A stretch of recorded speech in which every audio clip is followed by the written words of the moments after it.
Hello, everyone.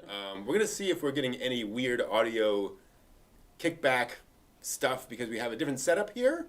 A little different than usual. Hello, it is Saturday night. It's time to talk about anime.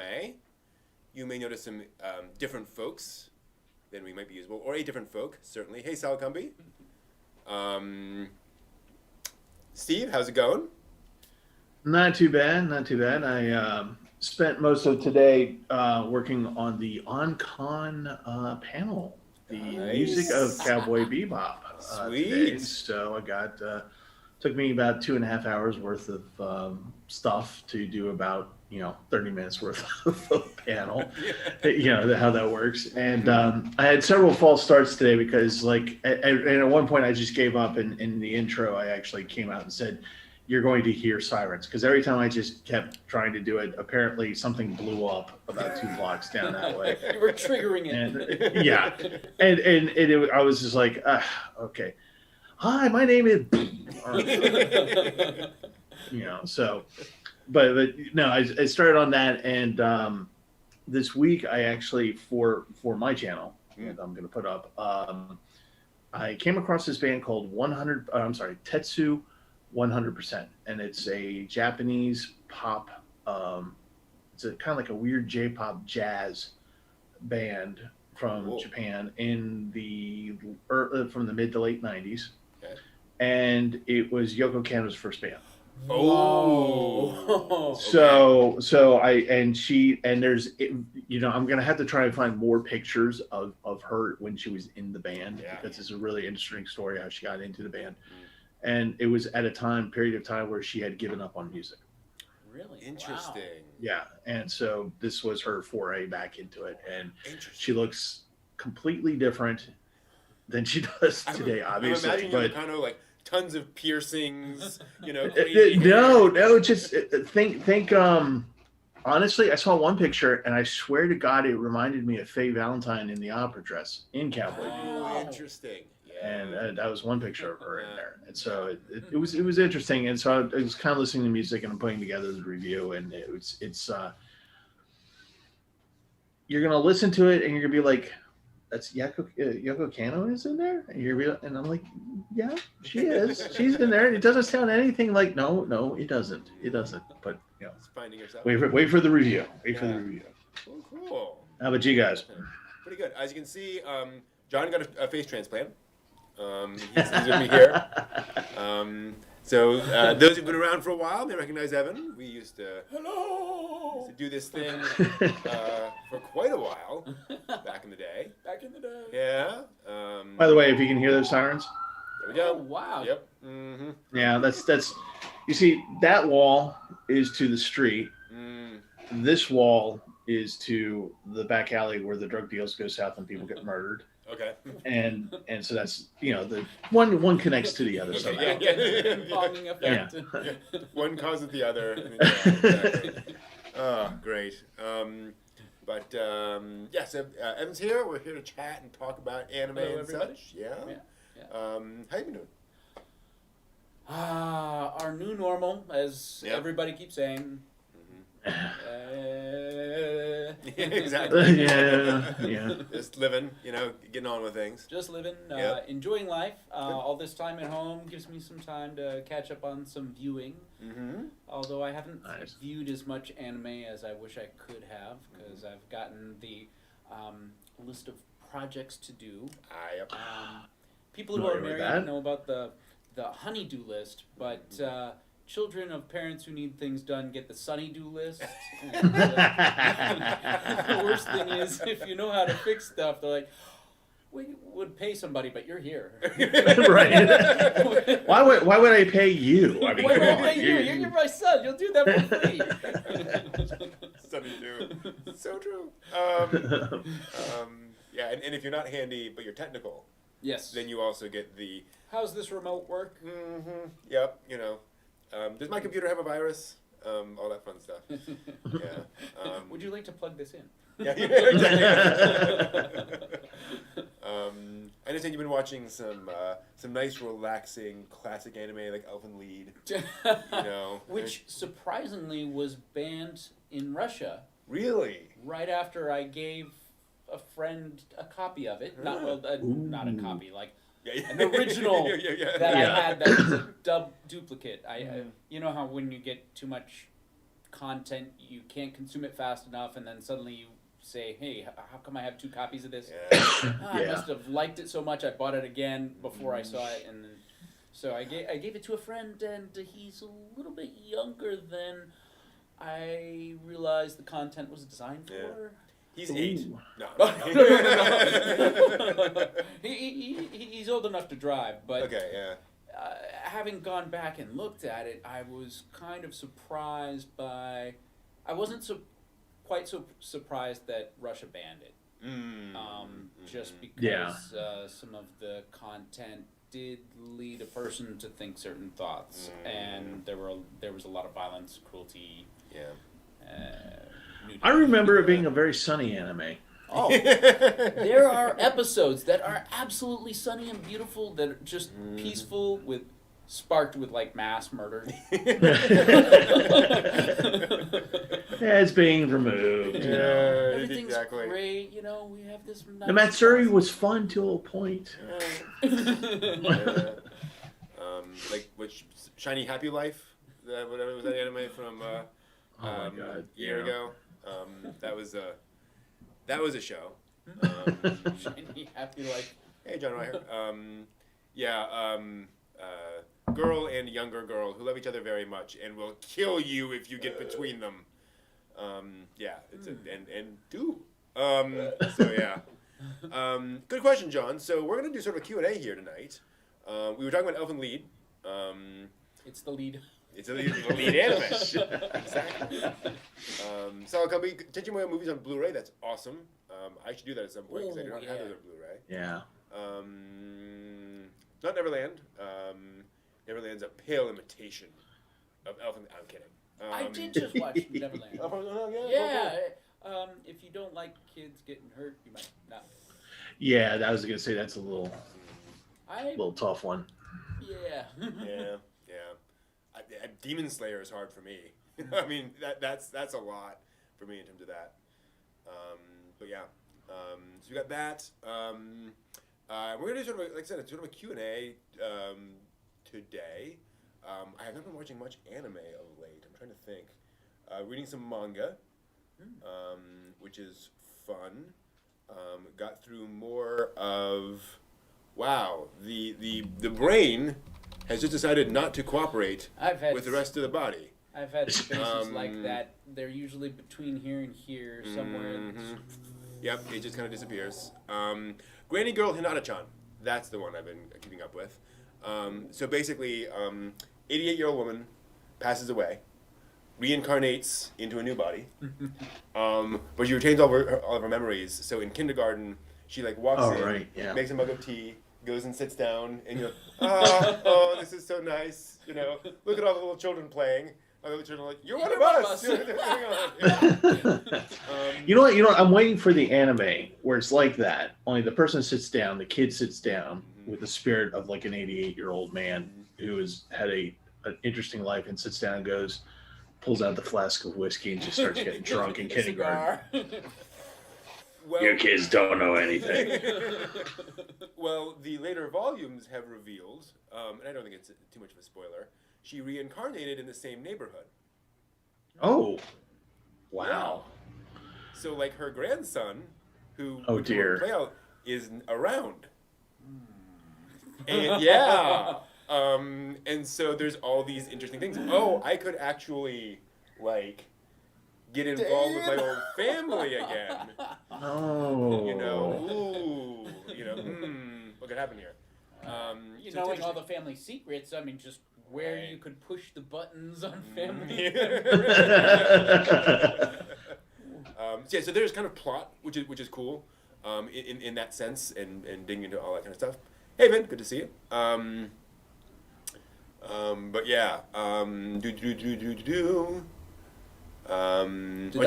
repeat and Yuru Camp. Yep, excellent, John. Glad to hear that. Love those. Love Yuru Camp. Not a chance to get into Nanabiori yet, but no Trakun. You literally actually see the woman like she's in a bed passing away. So it's a very nice and quiet death, no truck-kun. Exactly. Right. No, she just has the thing happens. No stepping off the curb and going. Exactly. Bus, what bus? I also started a manga. I haven't gotten all the way through the volume. I'm gonna have to pull up the title. The Apothecary Diaries. That sounds interesting. Oh, I've heard of that. Have I heard of that? I think I've never read it, but I think I've heard of that. Yeah, it's set in China. A girl gets abducted to be part of the imperial court. She is not particularly pretty, for lack of a better word. She has freckles and she's not very voluptuous. So she's basically a servant girl. But they don't realize that that her father ran an apothecary. And so she can read, she can write, and she can tell if people are being poisoned, which are three very useful things to know. That actually sounds really awesome because I watch a lot of the Hong Kong movies along those veins, like the Golden Flower, I think it's called. Okay. Where it's about the first emperor. It's totally fictional. It's about the first emperor of China and his family, and it's this just treat like Court of Versailles, but in China, and everyone's getting poisoned, and everyone's got these things going on dangerously as on type movie things going, and they talk about poisons and stuff and things like that. But that sounds really awesome because that's. Because if you know how to read and all that stuff in a land at a time where like reading is very much only for a certain class of people. And gender. Yeah. Most of the folks at court cannot read. Right.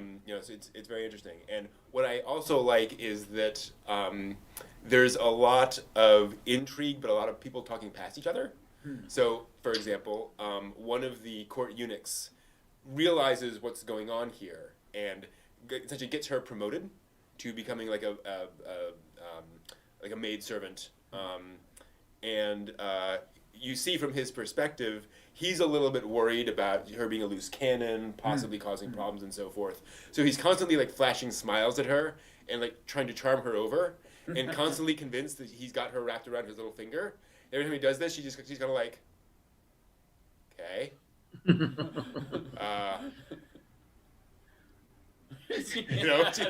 Well, she's probably like thinking, "You're a eunuch. You have exactly, yeah, nothing. You literally have nothing I want." Yeah, and she has like no interest in him, whatever. So she's like, "Why is he smiling?" Okay, so it's cute stuff there. And I also like the fact that, and I haven't gotten too deep into it, but it does feel like one of those stories where there is going to be a lot of, she wants me here. Why? I had been summoned there. I've been put in this position. Why would I be put there? And kind of going with all that kind of stuff, which is cool. John reading manga like crazy, which is really cool. Flying Witch, Kobayashi's Dragon Maid, nice. Oh, I like Dragon Maid. Simulation, Gate. I'm Gate. shocked. And Monoke Sharing. Haven't heard of that one. So let's do a little bit of Q&A before we go any further. Anyone wants to drop any questions in the chat, feel free. We also have some questions from the Discord that we're going to dive into. Matt asks, before we do that, thoughts on the latest CGI movie from Ghibli? All I've seen is the trailer. It's obviously all CGI. The CGI looked effective to me in the trailer. There was nothing like really mind-blowing in those shots. But nothing where I was like, oh, how dare you. I did see one review that was, this new movie is like an embarrassment to the name of Studio Ghibli. And, how dare they? I said, okay, chill. But I don't know. This album wasn't like the last album. Yeah. Dedicated fans, the original band. So, I don't know. But yeah, haven't seen it. Can't tell. Looking forward to see it. Unfortunately, it's on HBO Max, right? That's the you gotta have HBO Oh, Max. I get to see it. Oh yeah, you do. Yeah, Absolutely. Yeah. Gotta tell us. You ever get the watch? Yeah, please do. Let us know how it is. Well, I do know that Earwig is in the long line of children's stories that Ghibli's been trying to make since forever. Like Pippi Longstocking, a lot of the stuff that they've been going after, and they've always wanted to make those sorts of things. And after doing Howl's Moving Castle, because Earwig is also Daniel and Jones, I think, isn't that right? Or am I wrong? I may be wrong. I don't know. Apparently, I just suddenly mistook myself. Who's what's Earwig and the Witch, I thought was Daniel and Jones.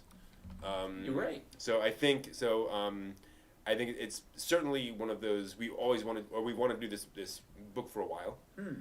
So hopefully that will Maybe that passion it's been incubating for a bit. So exactly. So we will see. I do know that it does not have a lot of popularity.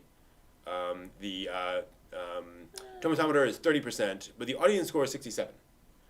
So that smells like critics being like, I know what a Studio Ghibli movie is. This is not a Studio Ghibli movie.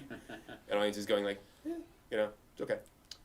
Let's see here. John Reicher asks, how do you make sense of the Tenchi continuity? You do not. You don't. You don't. Yeah, you simply don't. Yeah, this is what you do with Tenchi.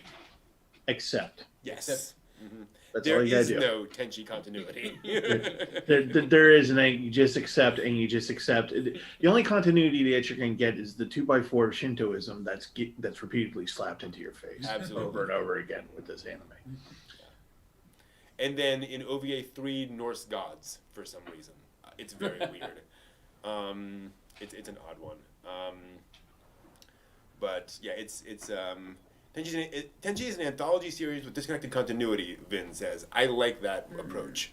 Yeah, it's kind of like watching an anthology film. These are just stories. Which is kind of funny because a lot of Norse mythology kind of follows that. If That's you look true. too closely, there's certain things that are like, it's more of the story that you're going for, not complete continuity and logic and, infallibility because this can't and that can't. No, listen to the story. And remember, it's anime. It's anime. The MSC3K mantra very much applies, as you mentioned. So there's that. Let's see here. Actually, this is repeating something we got asked before. CGI in anime, as John says, contentious topic for some fans. A lot of CG used in various anime, especially as vehicles or landscapes, especially moving landscapes. Yeah, we were watching Princess Mononoke a while back, and they definitely used CG for some of those landscape shots. Yeah. For me, I actively don't like all CGI anime. Sure. But that's only because I know the technology isn't there yet. Yeah. And once the technology is there, then I'll be fine. I'm just having that grumbling moment of, why is everyone still moving their arms going like this all the time? So I'm not really hep on that. But having said that, when you watch it, and you use CGI in conjunction with regular cell animation, and it appears to work most of the time, like the backgrounds and things like that. So, it does work, but, I think we're in a period of that time where it's just kind of like, what's the one that we watched for this season's new anime that was so bad? The CGI anime. Oh. Axe. Oh, yeah. Axe 2013 or something like that. Yeah. And the CGI was just like, my Pentium back in 1996 could do a better graphic than that, and it was just, so there's that kind of bad. And then there's this like, okay, we know that we're moving forward, kind of like the Ghost in the Shell from last year that was on Netflix. There was a Ghost in the Shell that came out 2020. That's the one. One That's this one. Yeah. Mm-hmm. What were your thoughts on the way that was done? Well, what they did, they have a tendency with that franchise to like go a couple of years and then try to explain what happened in those 2 years and then move on with the franchise, and it usually doesn't work. So, but in this case, they're in North America as opposed to being in Japan, and North America is the world is basically shattered and it's not like dystopian third world, totally destroyed Mad Max, Fury Road kind of stuff. It's a slow breakdown of civilization, and they're being called. And Section 9 is no longer, and they're just being called in to, be mercenaries basically. Yeah. So is this part of the rumored idea of Ghost in the Shell being a prequel to Appleseed? Oh, possibly, I heard that. Yeah. possibly, because she brings the team back together with a couple new members, of course, in Ghost in the Shell, and there are some good CGI scenes, but the CGI overall is just like, eh. But it is definitely heading in that direction, because there's definitely areas in North America, in the North American Empire, that are fine and elite and rich, and people are living in gardens and and all this wonderful societies and stuff like that. So they very could well be one of the leading up to Appleseed, like one of those cities. John says that Shiro says that his intention is Ghost in the Shell is a prequel to Appleseed, whether or not that comes out in the anime or not. Right? It may just be one of those. Yeah. That's in his head. Right. I felt that this was probably on the better side of CGI, and initially I was worried because I'm used to my Ghost in the Shell being the way it is. I thought I was going to have that uncanny valley effect for the entire series, but after a while it kind of blended into the background, and I focused more on the story, and I didn't find it quite as distracting as I've seen in other stuff. So I felt positive that it was moving the right direction. And it's ironic considering how much CGI is in the original Ghost in the Shell movie. Yeah. The CGI in this one, when you're talking about the action of the most recent Ghost in the Shell, the action scenes seem to be more fluid and flow a lot more, and a lot better. And the story is definitely, you have to pay attention to it, because it's definitely different than from the ones previous. Definitely massively different. So that was like one jarring thing. I was just like, you said my Ghost in the Shell, I'm thinking my Ghost in the Shell, right? Just like, it's mine. It's my concept. Come on. What are you doing? But yeah, I can definitely agree. See how you're just kind of like, after a while, you see this new storyline, you're just like going, but they're not in Japan, but they're not Section 9, but they're not. But after a while, it works. It generally works. Okay, cool. Unreal has come out with some interesting software that is the company Unreal, that they haven't released yet, but they've put out a YouTube video demoing it, and the realisticness is quite good. Yeah. And if you get a chance to check that out, whoever's listening who's interested in that, but it's basically it's incredible. It's incredible. Yeah, it's basically a character creator for photorealistic humans. You just click buttons and three-dimensional expressions, wrinkles, hairs, pimples. Wow. You can change and just like all the handles that you would want to create a character. Shading, tone. If you thought deepfakes were bad before. Get ready. It's gonna be interesting, and all ready, by default rigged for animation in Unreal Engine. So you can just drop that right into Unreal Engine and do whatever movement animation you want with them. So, and create fake news. Yeah, exactly. Oh, hey Spin. Who was it who mentioned? Yeah, Sebastian no Otaku, Hoseki no Kuni, Land of Lustrous. That is kind of the answer to the question of how do you do CGI well in anime, right? Such a gorgeous anime series. And does it's all CGI and it just works perfectly. Partly because they played to the strengths of the medium, or the strengths of the story being gem characters, so there's shininess to it. Right. But also just I think in general and we've talked about this before, the head of the studio, so everything comes full circle. He did a lot of work on the Tachikoma and Ghost in the Shell, done a lot of CGI work in the past, and he said he wants to apply the lessons of hand-drawn anime to CG animation. How you pause in the middle of a shot, how you use the camera, all that kind of stuff, how you focus in on details. And I think that's what made that show works so well because it managed to marry kind of the camera work, if you will, of anime with the artistic style of CGI. And we actually had this interesting question in Discord. Do you think CGI is going to be more integrated with anime now that an extremely well-known show like Attack on Titan has aired its final season and has set an example that CGI fights are capable of looking good?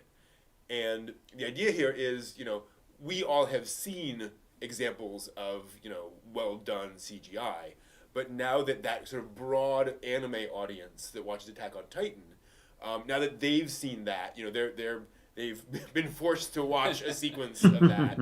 Now they're gonna be like, "Oh, cool, we accept this now. It's not weird anymore."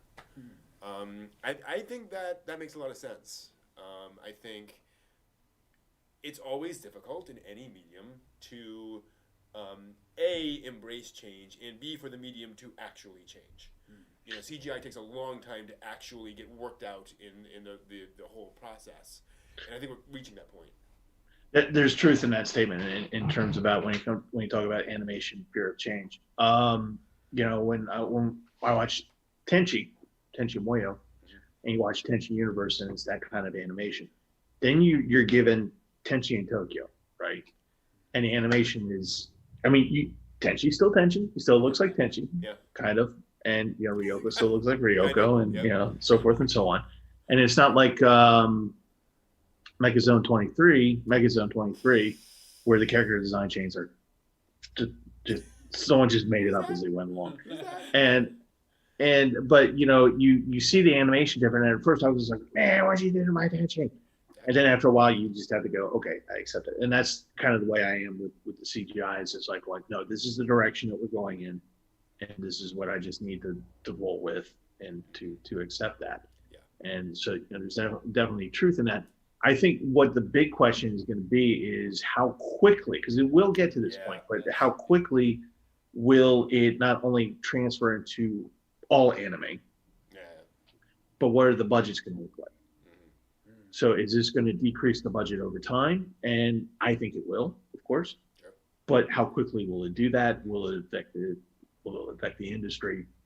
And how much they put out. Is hand drawn cells still done in today? Are like just the cost effectiveness of that seems hand drawn, yes. Cells, no. Cells, no. Yeah. So hand drawn on a tablet, digitized scan. Right. Yeah. Apparently, according to the Knipa effect, which if you're curious about anime and the industry and so forth, great YouTube channel, very well researched, lots of information there.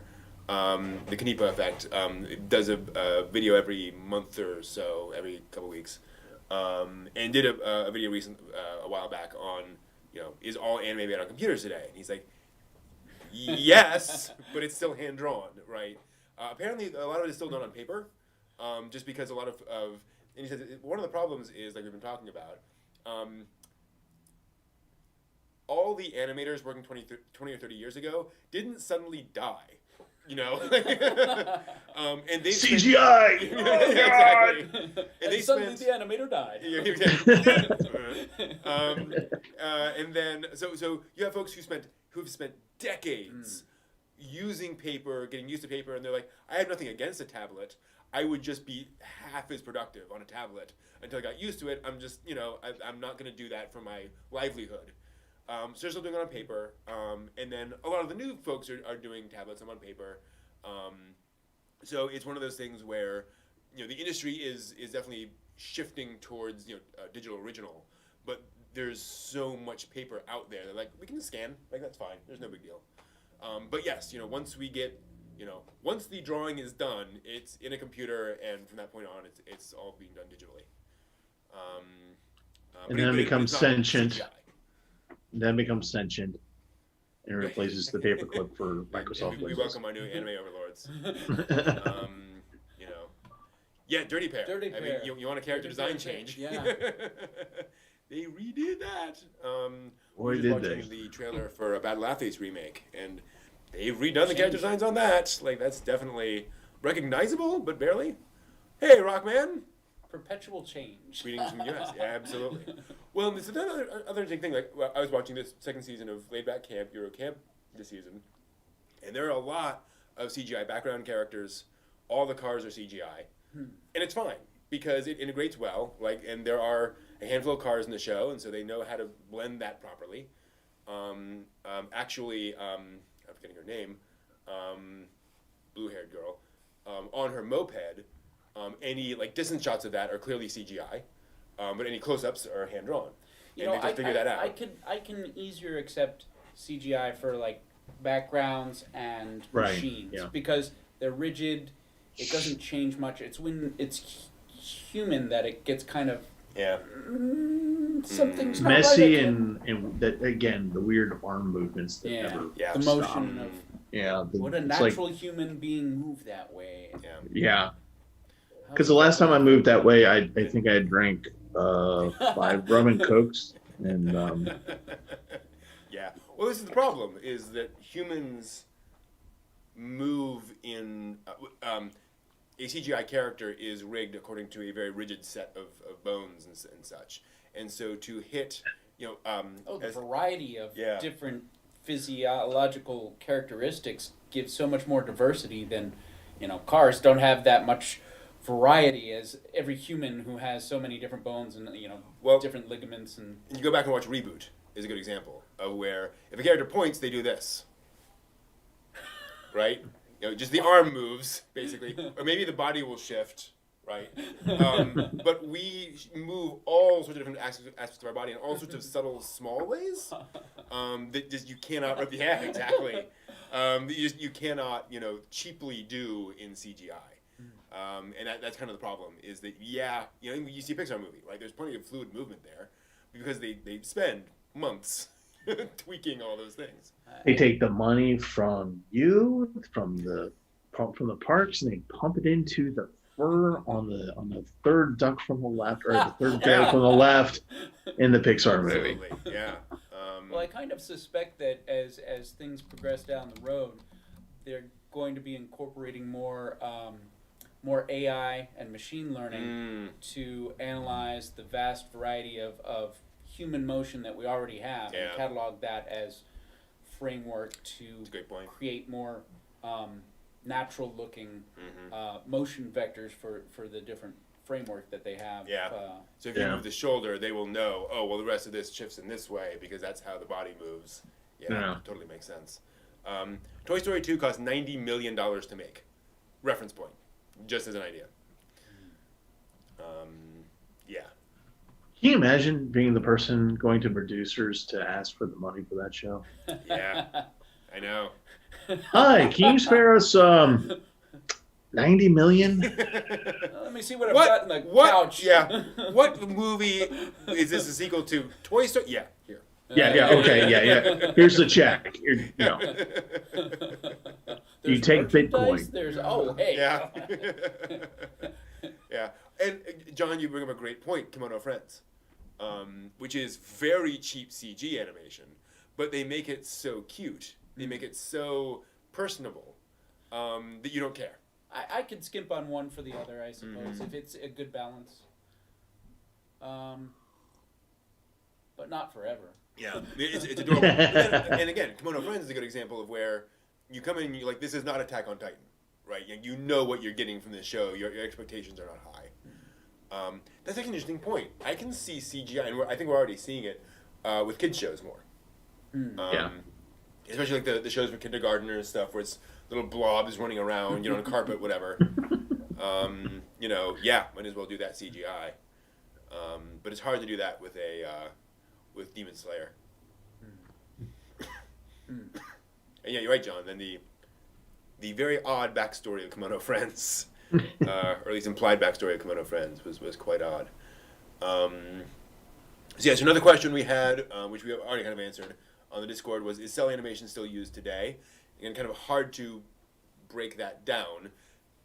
2D animation is still very much used today, but actual like acetate cells or celluloid are no longer really used.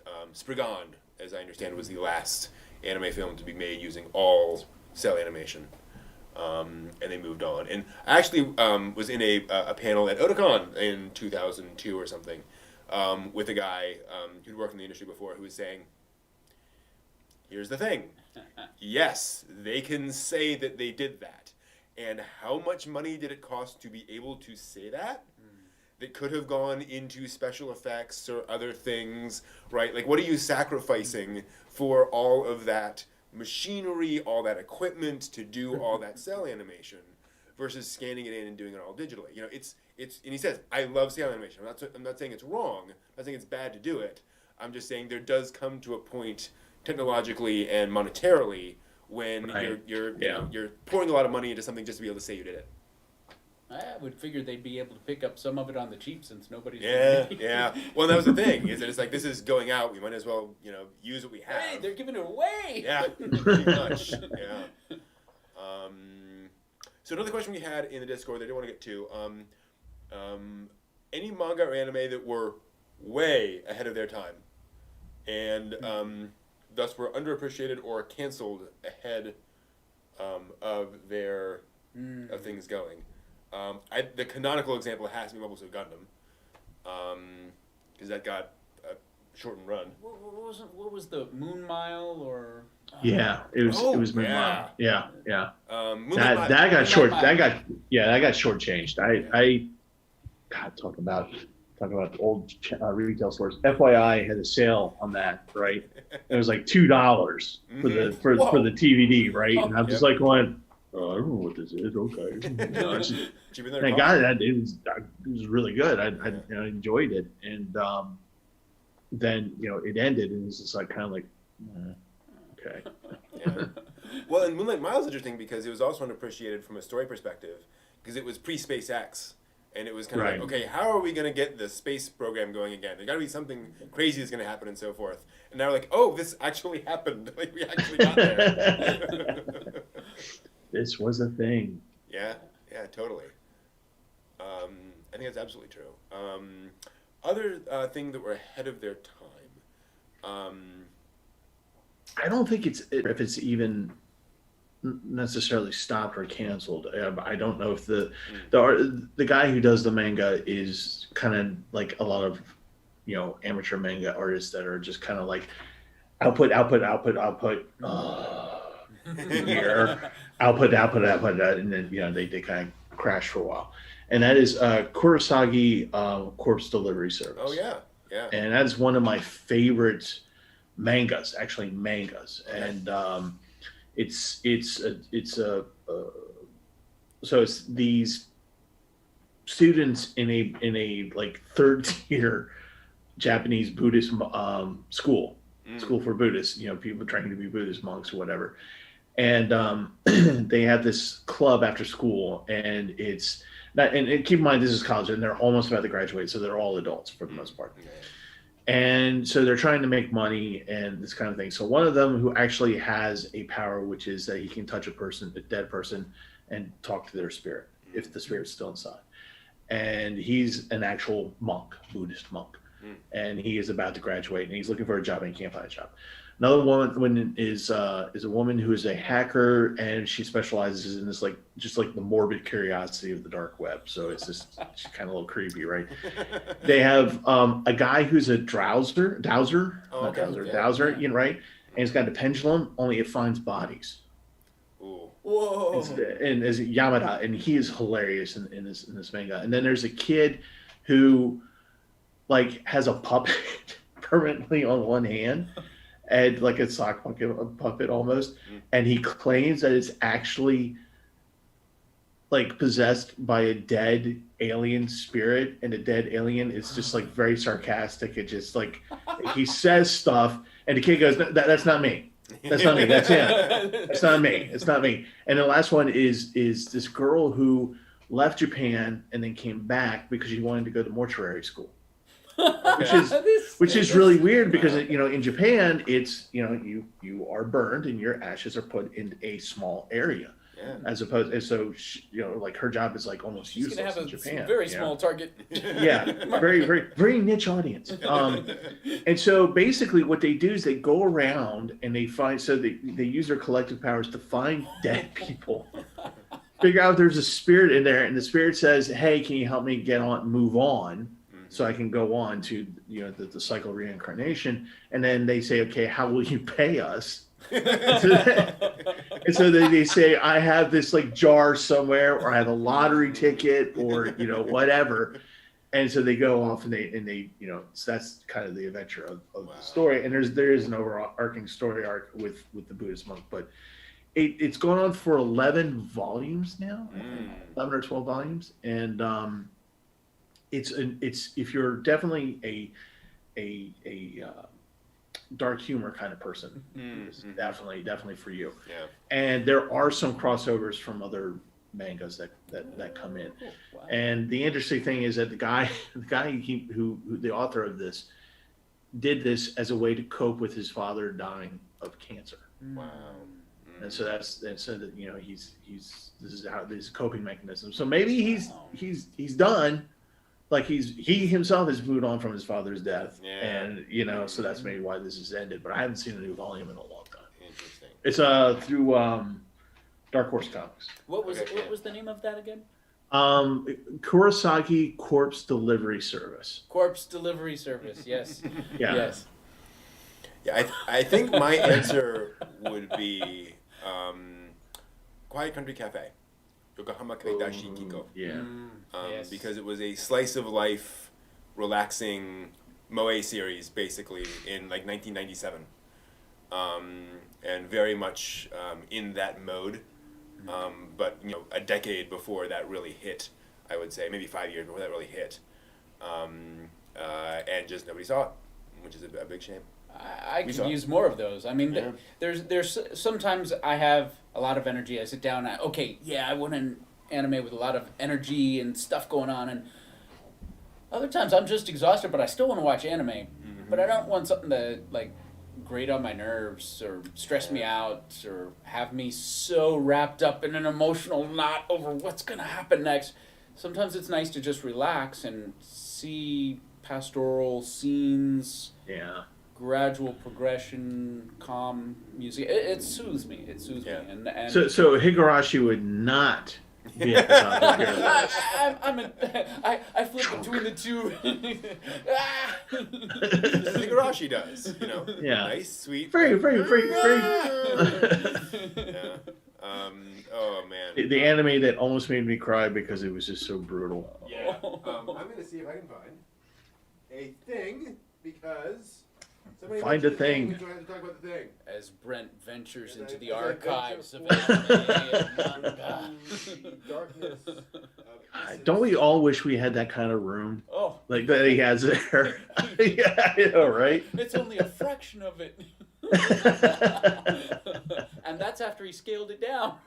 I know. Oh my god. It's impressive. It is. It is very impressive. Now, if I tried to do that in my man cave, which is actually my living room, you all would never see me again. It's very small, so it'd be like this is my fort of manga, Fort of manga. A fort of manga. Nobody can get in. Yeah, that's kind of how my house has turned out recently with books. I've ended up inheriting a lot of books from family members and friends who've moved, and for some reason I just can't throw out books. I'll donate it, I'll give it to a friend. I just can't throw them away. I can't throw away books either. I'm the same way. I used to work for the Pratt Library here in Baltimore, and so that was really nice because then I didn't have to buy books, right? And I didn't have to take up so much room. And then I stopped working at the library, and I still get a lot of books out of it, but I just love the feel of books. Yeah. And they have the sales. Libraries have sales every year where they get rid of their excess books. And I'm the guy. I'm like, oh god, I look like the homeless guy from the street, right? With all the cardboard boxes going like, oh, this travel guide is from 1992. Gotta have that, I've picked up so many obscure things that I'd never see in any other place, yard sale or used bookstores that I'm sure I'd never seen in a commercial store. Yeah. And I'd never think to look for it on the internet until I saw the title, and I think, hidden gem. Well, that's how I got my Ghost in the Shell manga that I can't read because it's all in Japanese. Yeah. Didn't realize it was all in Japanese. Got it home. Like, oh, this is gonna be great. This is gonna be great. Open up. I can't read a damn word. I can look at the pictures. Looks wonderful. Looks awesome. Can't read a lick. Got nothing. So, one of those experiences where you're like, I remember where that is, and I'm going to go find it. And you go and you find the thing, and it's not there. Oh, it's no. just not there at all. It's like it never existed. So somebody mentioned that Yoshihashi Abe drew his version of Asuka Nayanami. He also drew early fan art of Relina Darlin from Gundam Wing. And I could swear it was in this art book of his, but it's not there. It's just not there at all. The memory was implanted. Clearly, yes. I just watched Blade Runner 2049. I must have. Must be it. Yeah, it's an implanted memory, or what was the plot of Lane again? How many sessions have we got? The funny thing is, actually, curious. You may notice that this girl has charcoal wings and a halo. This came out in America, at least. Is that in by 2001. This was made before Habare Renmei existed. This is art that he did. Thank you. Yeah, we get a little bit less wow. there. Yeah, this is art that he did. Of this, he had this idea for a thing involving, girls with halos and wings. And this is something he published in this art book of, here's something that I've been playing around with, which might be fun at some point. And then, sure enough, a year later, it became anime. And then you also have fun stuff like, oh, this hat is cute. Over top of the halo. As well as, we'll see if we can get the, the problem of having a halo when the doors close on you. Oh. The halo's caught on the... I'm not gonna lie, that would be me. I would swear to you, there was a drawing in here of Relina Darlin from Gundam Wing, but it's not. It's not. So, unfortunate, and moving on. Chobits! Classic fave. I have not seen Chobits, personally. We gotta check it out. Yeah, that should go on the list at some point. I think that falls under the category of Otakon for me. Otakon saw 2 episodes because I was tired and I needed a dark place to sit. Yep. I've seen characters from Chobits a lot. Yeah. I've never actually seen an episode. Yeah. I think I saw a fraction of an episode. Probably own it somewhere. It's probably sitting on in a disc in there somewhere. In the giant queue. Yes, the queue. Let us not speak of the queue, lest it overwhelm us. But yeah.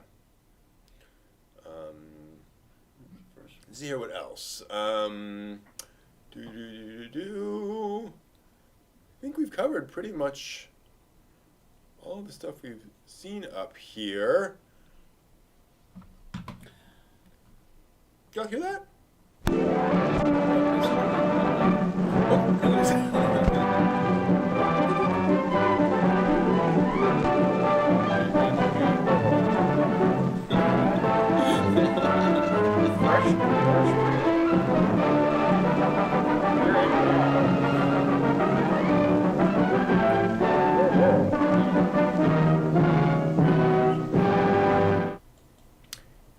And welcome back to the latest anime news for the week ending February 20th, 2020. We have a different setup this week.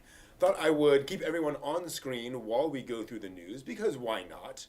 We're going to talk through the latest anime news of the week, and we're going to start with, not that. We're going to start with this. Good Lord, there not we that. go. More Demon Slayer news, because you cannot stop the Mugen Train. Official announcement of a second season of Demon Slayer TV. We're all stunned. No. Yeah, exactly. No. My goodness. It'll be the Entertainment District arc. I don't know. Oh my boy, my head just went in a direction there.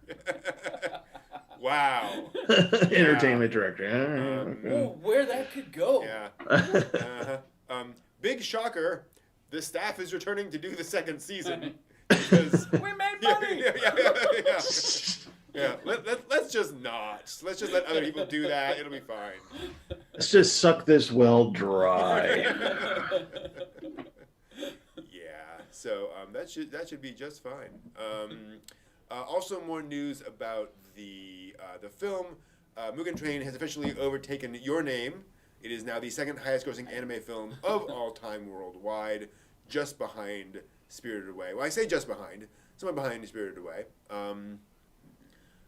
It is now at just double checking. $355 million US worldwide. To give you an idea, actually that can't be right. 1 second. Sorry, 394. 394 million. Because Your Name was 358. And Spirited Away is yeah. So Demon Slayer is 394.33 million. Spirited Away is 395 million. Wow, that's... So guess what's going to happen? Because remember, it's still... Demon Slayer has not opened in China. Jeez. This snowball is getting bigger and bigger. Yep. You know, and the people in China are probably just going, we keep hearing about this Mugen Train. What is this thing? I don't know. It's going to hit them like Truck-kun. It's going to run them over like Truck-kun, I'm telling you. Yeah. I just remembered. We found out last week, they don't allow anime in China. Right? Because Cells at Work is the first new anime in China in like 14 years. So it might not actually come out in China, or at least not immediately. That's an interesting point. Well, North America.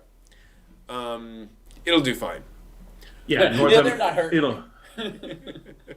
Yeah. Here's me. I'm just never seen the series, never read the manga. Oh, okay. Here's my money.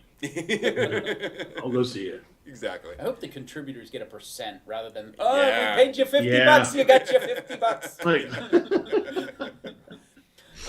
And in indication of that success, Time Magazine has announced that Koyoharu Gotoge, the mangaka behind Demon Slayer, will be on its second annual Time 100 Next list, which highlights the 100 emerging influential people shaping the future.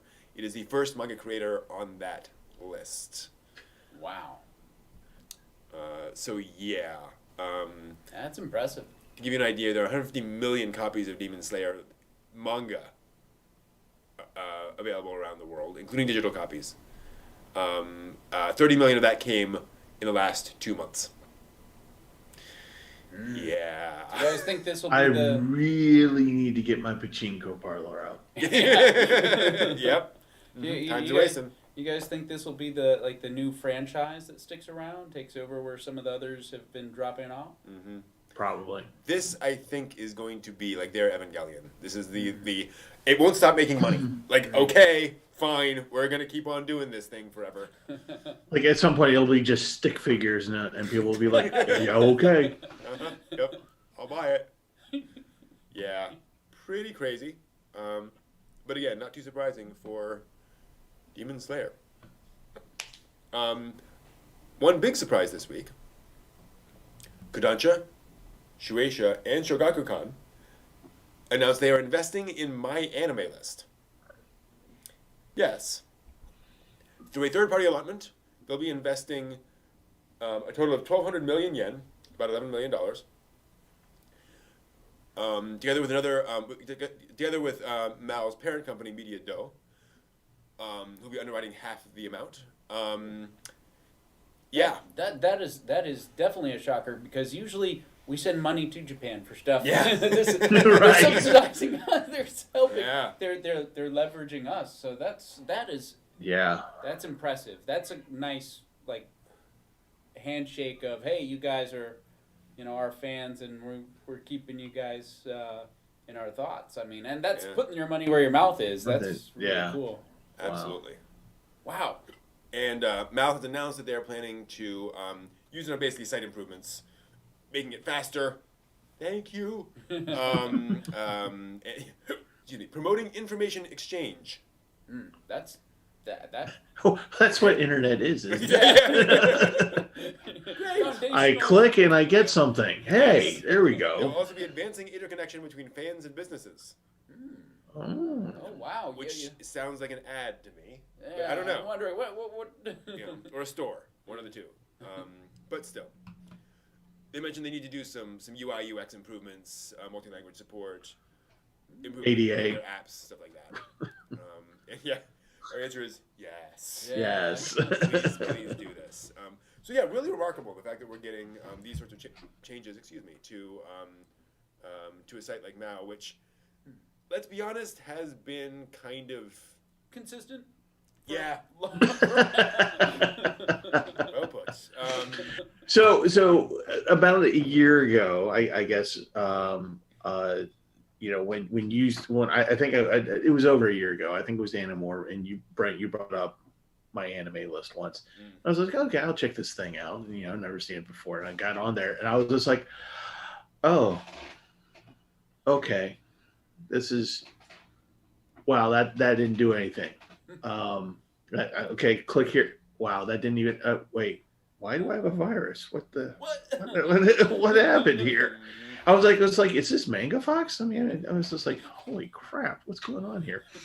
So it's nice to see that they're actually going to be something. I wonder if anybody's going to support some of the competing sites like AnyDB or there's another Analyst. Yeah. I don't know. Matt makes an interesting point. What if this allows those companies access to Mal's data? And so they can see what people in America are looking for. And like a torrent or... Well, no, I mean, saying, what should we make an anime of? What's demand? What demand is there? Right. That would be nice to grab the ear of the content creators. And then there are going to be people like me who are going to be like, let's game the system. Click on Quiet Country Cafe over and over and over. Get the dipping bird that hits the mouth. Bob and Buzzard. But yeah, so that's going to be interesting. We do not know where that's going, but hopefully it'll mean a better Mao, which if nothing else, that would be nice. Also some news about Evangelion. So the Japan Film Classification Rating Organization posted some information about EVA 3.0 plus 1.0 Twice Upon a Time, and then removed it. So we're not sure what's going on there, but they listed the length of that film as 2 hours and 34 minutes long. That's long. Is that really surprising? It's not. Because like a 30-minute episode of Evangelion kind of does feel like a couple hours. That's true. That's like 2 episodes tops of the show. Which makes it one of the longest anime films. The In This Corner and Other Corners of the World 2019 edition of that film is 167 minutes. Final Yamato is 163. Disappearance of Haruhi Suzumiya is 162. I like all of those. Yeah, absolutely. So no thing. But what was more remarkable to us is that it was rated G. General admission. Yeah, apparently. Well, I don't think the TV series could have gotten that. No. I don't know the movies. And how did the movies get that? And apparently, so were the other 3 movies. They were all rated G. Really? So somebody's thumb slipped? That's what we were. Yes. Unless G means gosh. Good Lord. Yeah. Yeah, I like that one. Oh my! It's going to be interesting. And again, to give you an idea, the 3 previous films were 112, 100, and 95 minutes long, respectively. So this is way longer than any of those. It would also explain why it took so long to make the film. Which would certainly help. Eva again. Yeah. Or G for God knows, to bring it back to to Haruhi. So we will see. We still don't have a drop date for that film. They still have not announced when it's coming out. Again, it was delayed several times. So look, this is Evangelion. It's going to be delayed forever, and there's going to be snippets brought out periodically. So over the span of the next 5 years, we'll have a full movie. Just keep watching YouTube's just little 2-minute chunks at a time, and that's what we'll get. Automata did this brilliant thing where they announced a DLC pack, which was the official name of that DLC pack was 3C31D119440927. That's what they named the DLC pack, just so that every time anyone on the internet announces, so there's a new DLC pack, it's called 3C3C1D194400927. It's the most ridiculous name ever. Which I think is kind of why Eva just used the 3.0, 1.0 thing. Just to screw with people. Because that's what Eva does. That is what Eva does. Pretty much. It's not about the angels. It's not about Shinji. It's just about, the people there at the studio going, getting annoyed yet? Not touching you. Not touching you. I completely agree. So Vin, according to ANN, in this corner of the world, the 2019 edition is the longest. It is 167 minutes. 167 minutes. Yeah, which is a long movie. But it was like sub-story. Yeah. So. A lot going on. Love the. Yeah. I don't know if I've seen that edition. Yeah. In this corner of the world. 2019 edition. I think I might have seen a different edition. Yeah. Extended version with new title. It added 30 more minutes of footage. Oh wow! So I've got to go back and watch this again. Which 30 minutes. Who knows? That's like a whole short story. Includes Suzu crossing paths with Rin in the fall of 1944 and the winter and spring of 45. Interesting. So more about Rin, the mother. If you've seen the movie, her. So more about that character. Interesting. Anyway, so that's Eva. Eva screwing with people. Again, no big surprise. Speaking of interesting anime. Oops. There we go. There's a YouTube channel called Animator Dormitory Channel. And they've been releasing a series of videos of residents in their dorms about what it's like to be an animator in Japan. So that's animators living in dormitories who are like professionally animating. Mm-hmm. Professionally animating in Japan. And so the idea is it's hard to make a living, so they have these dormitories which provide very cheap living space. So there's a lot of screaming involved? Probably. Several people to a room. What can I do? Timeshare beds. And they talked about how much money they make. And they mentioned a particular animator who started working in April and made a total of about $6,000 US in 2019. For the entire year. For the entire year. Average of $6,000, and this is where Tokyo? Yes, as I understand it. That'll buy you like a month of ramen. Yeah, exactly.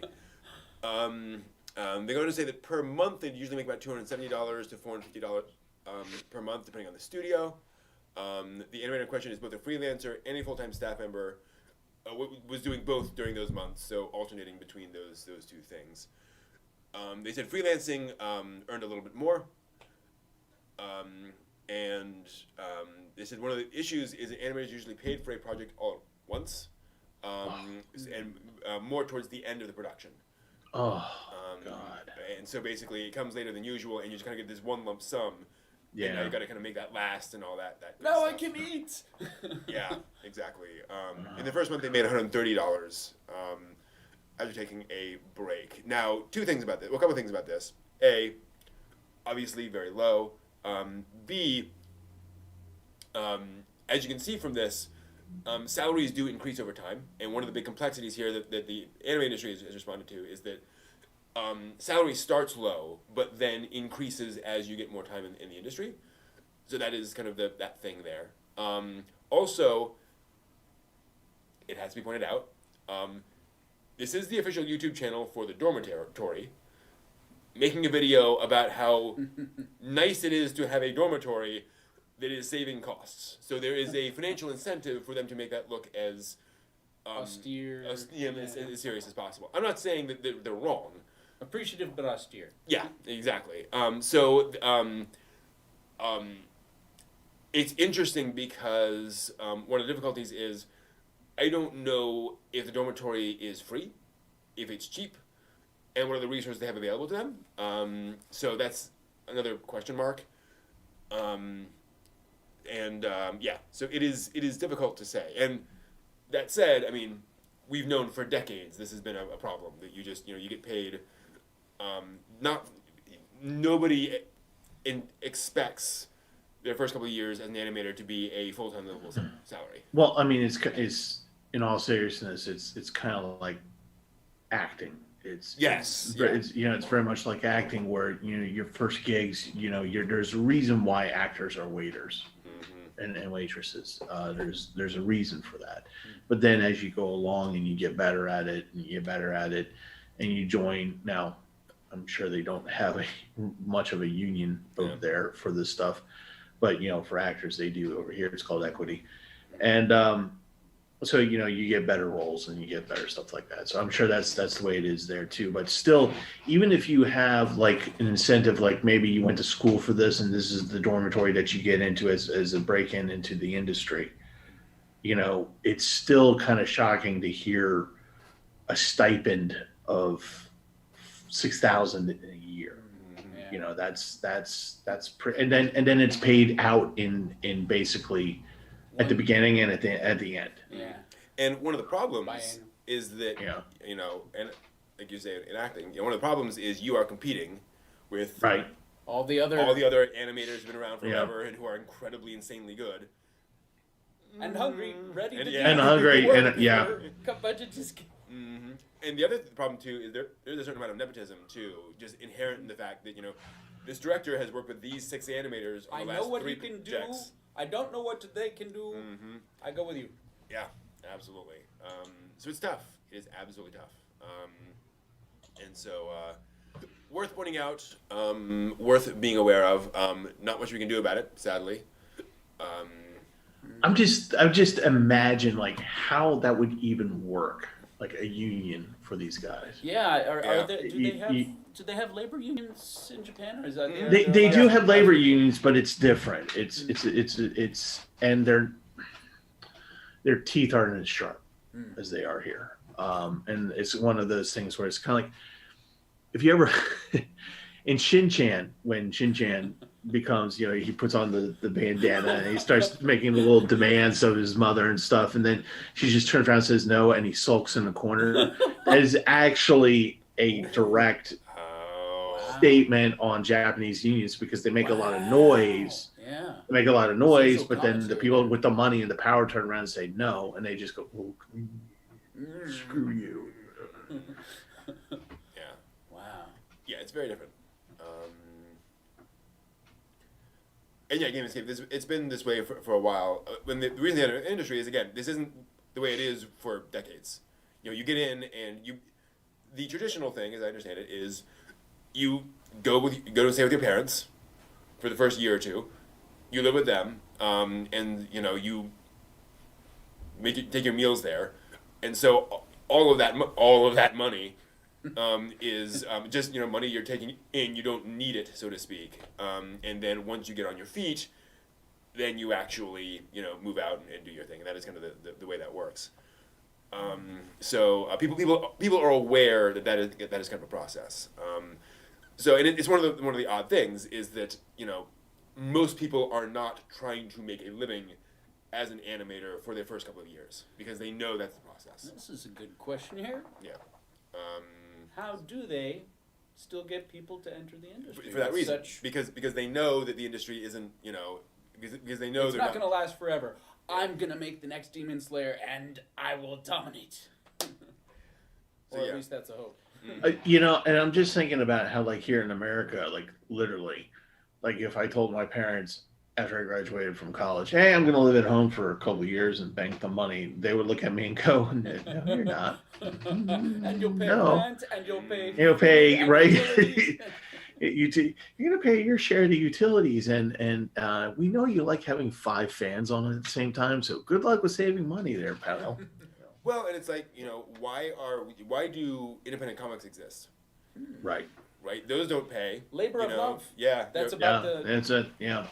And that's why I like getting a chance to like talk with folks who are creators, who are just doing this.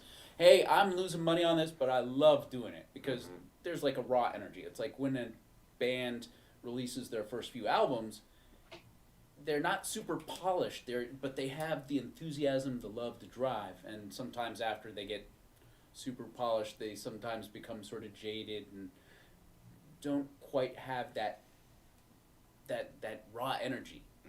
And so I guess kind of like... Yeah, absolutely. And speaking of new faces, that transitions perfectly into our next news story.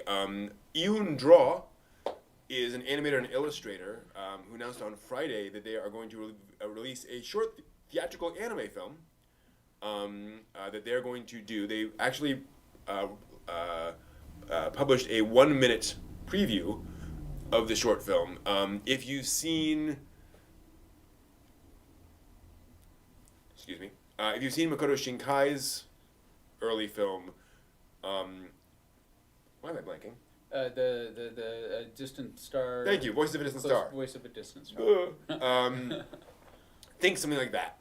So, still a little rough, still a little unpolished, but beautiful. Excuse me, a lot of effort put into it, obviously.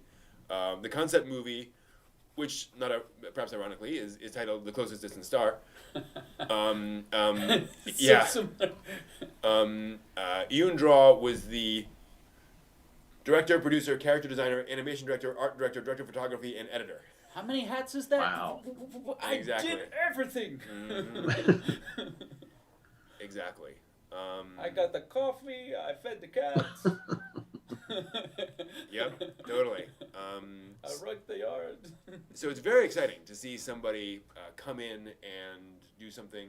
It looks On beautiful. their own. It looks lovely. Clearly, effort. Clearly, trying to make a name for themselves. And it's gonna be cool to see something like that.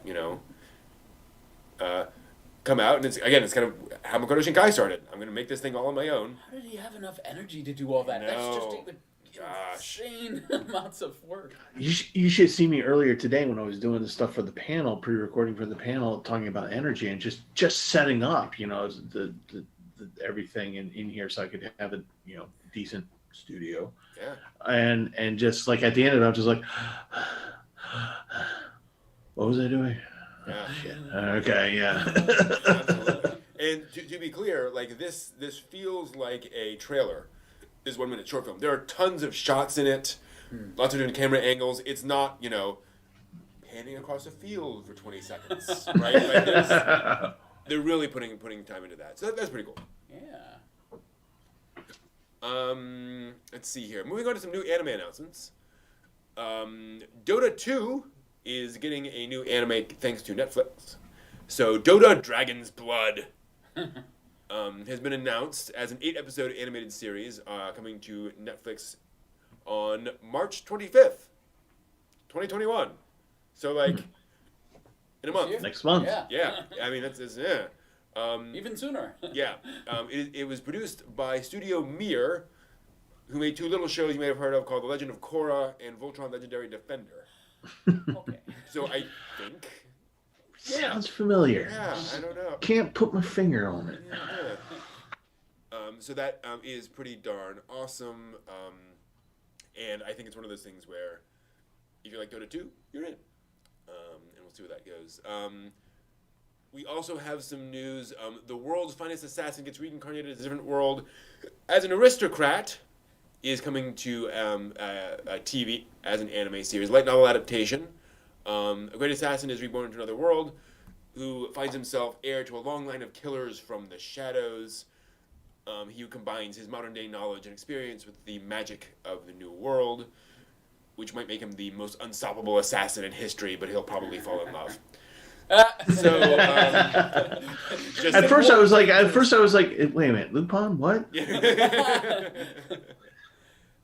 So we'll see. That is coming. I do not see in the article information on an air date. Masafumi Tamura, Misfit of Demon King Academy, and Chukar is directing it. Katsuhiko Takayama, also of Tukar, and Anga Vierge and Future Diary, is writing and overseeing series scripts. So that is cool. Also note that Token Ranbu Hanamaru is being adapted into a trilogy of anime films. Excuse me. It is based on a sword personification training game. Yes. Classic swords personified as pretty boys. That is your anime. And if you heard about that and were like, then it's for you, right? That is coming up. And then finally, Bocchi the Rock is getting a TV anime. This is based on a 4-coma, about a lonely high school girl who strums her guitar all day alone until she one day happens to meet somebody who needs a guitarist for her band. Rock on, girl! Exactly. Looks cute. Very much moe, very K-On!-esque in terms of the general art style and approach, I think. So we'll see where that goes, but that is fun to hear. You know what I would like to see? Another music anime like Beck.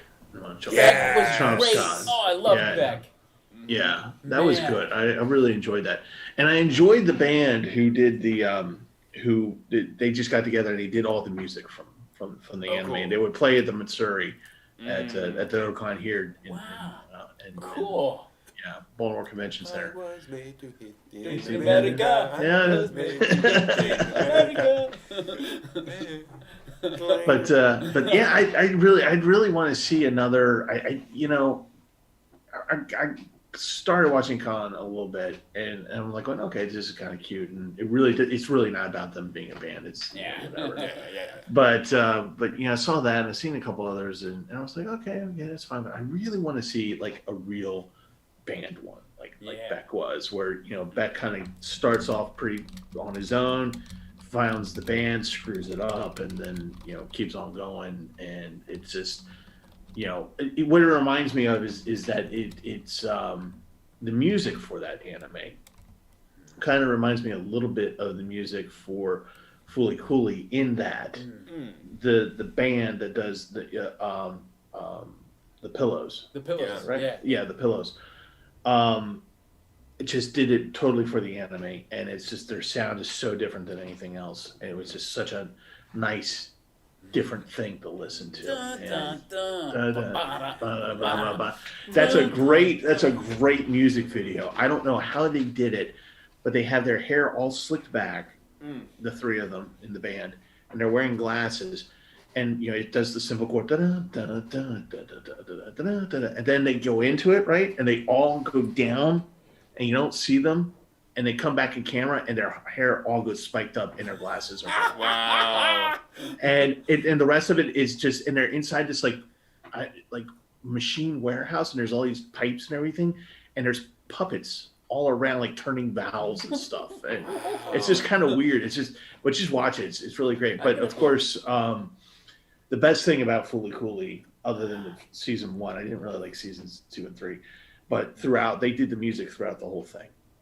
Through all the seasons, wow. So you can actually get like this huge box set of the pillows doing it. Wow. And it's just I love their music, but that's why I liked Beck was because I felt like the music was a little bit more genuine and just really neat.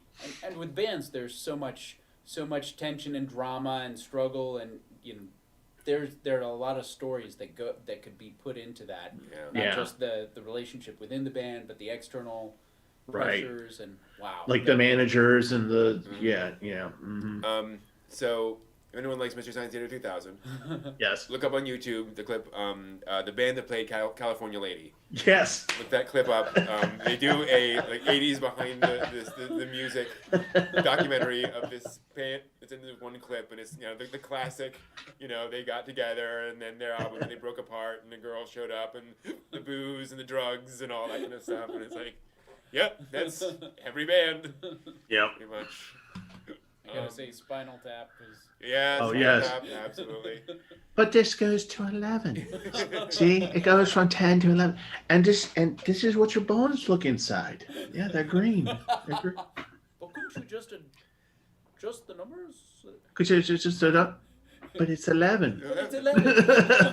I told them once. I told them 1,000 times. Put the band above the puppets. Oh. Is that inches? That's feet. Yeah. That's feet. I'm sorry. For all of you in the chat line who don't know Spinal Tap, you've got to watch this movie. You have got to. Just to see a 3-foot-tall Stonehenge being lowered. So we were just watching, to get off anime for a second,